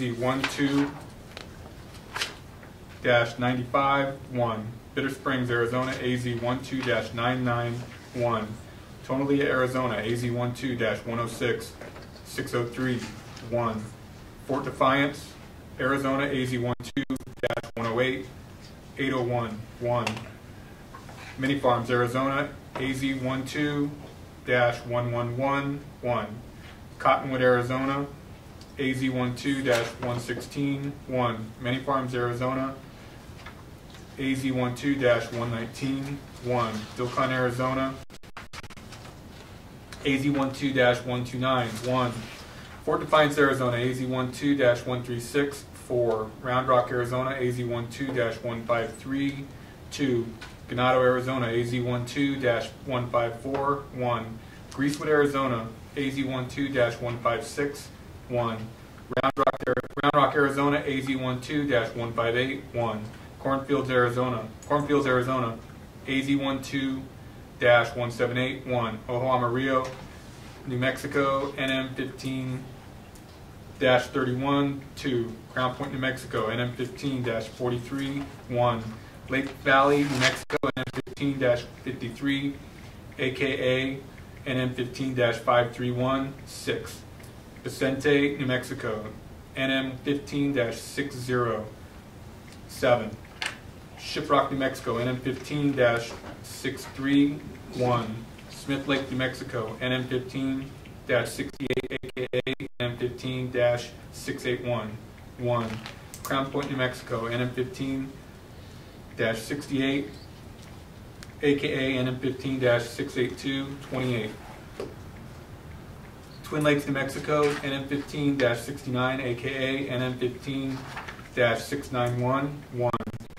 Vicente, New Mexico, NM 15-70, aka NM 15-700-1. Lake Valley, New Mexico, NM 15-71, aka NM 15-710-5. Two Graves, New Mexico, NM 15-72-2. Dalton Pass, New Mexico, NM 15-74-1. Crown Point, New Mexico, NM 15-76. 1. Church Rock, New Mexico, NM15-78. 4. Coyote Canyon, New Mexico, NM15-97. 2.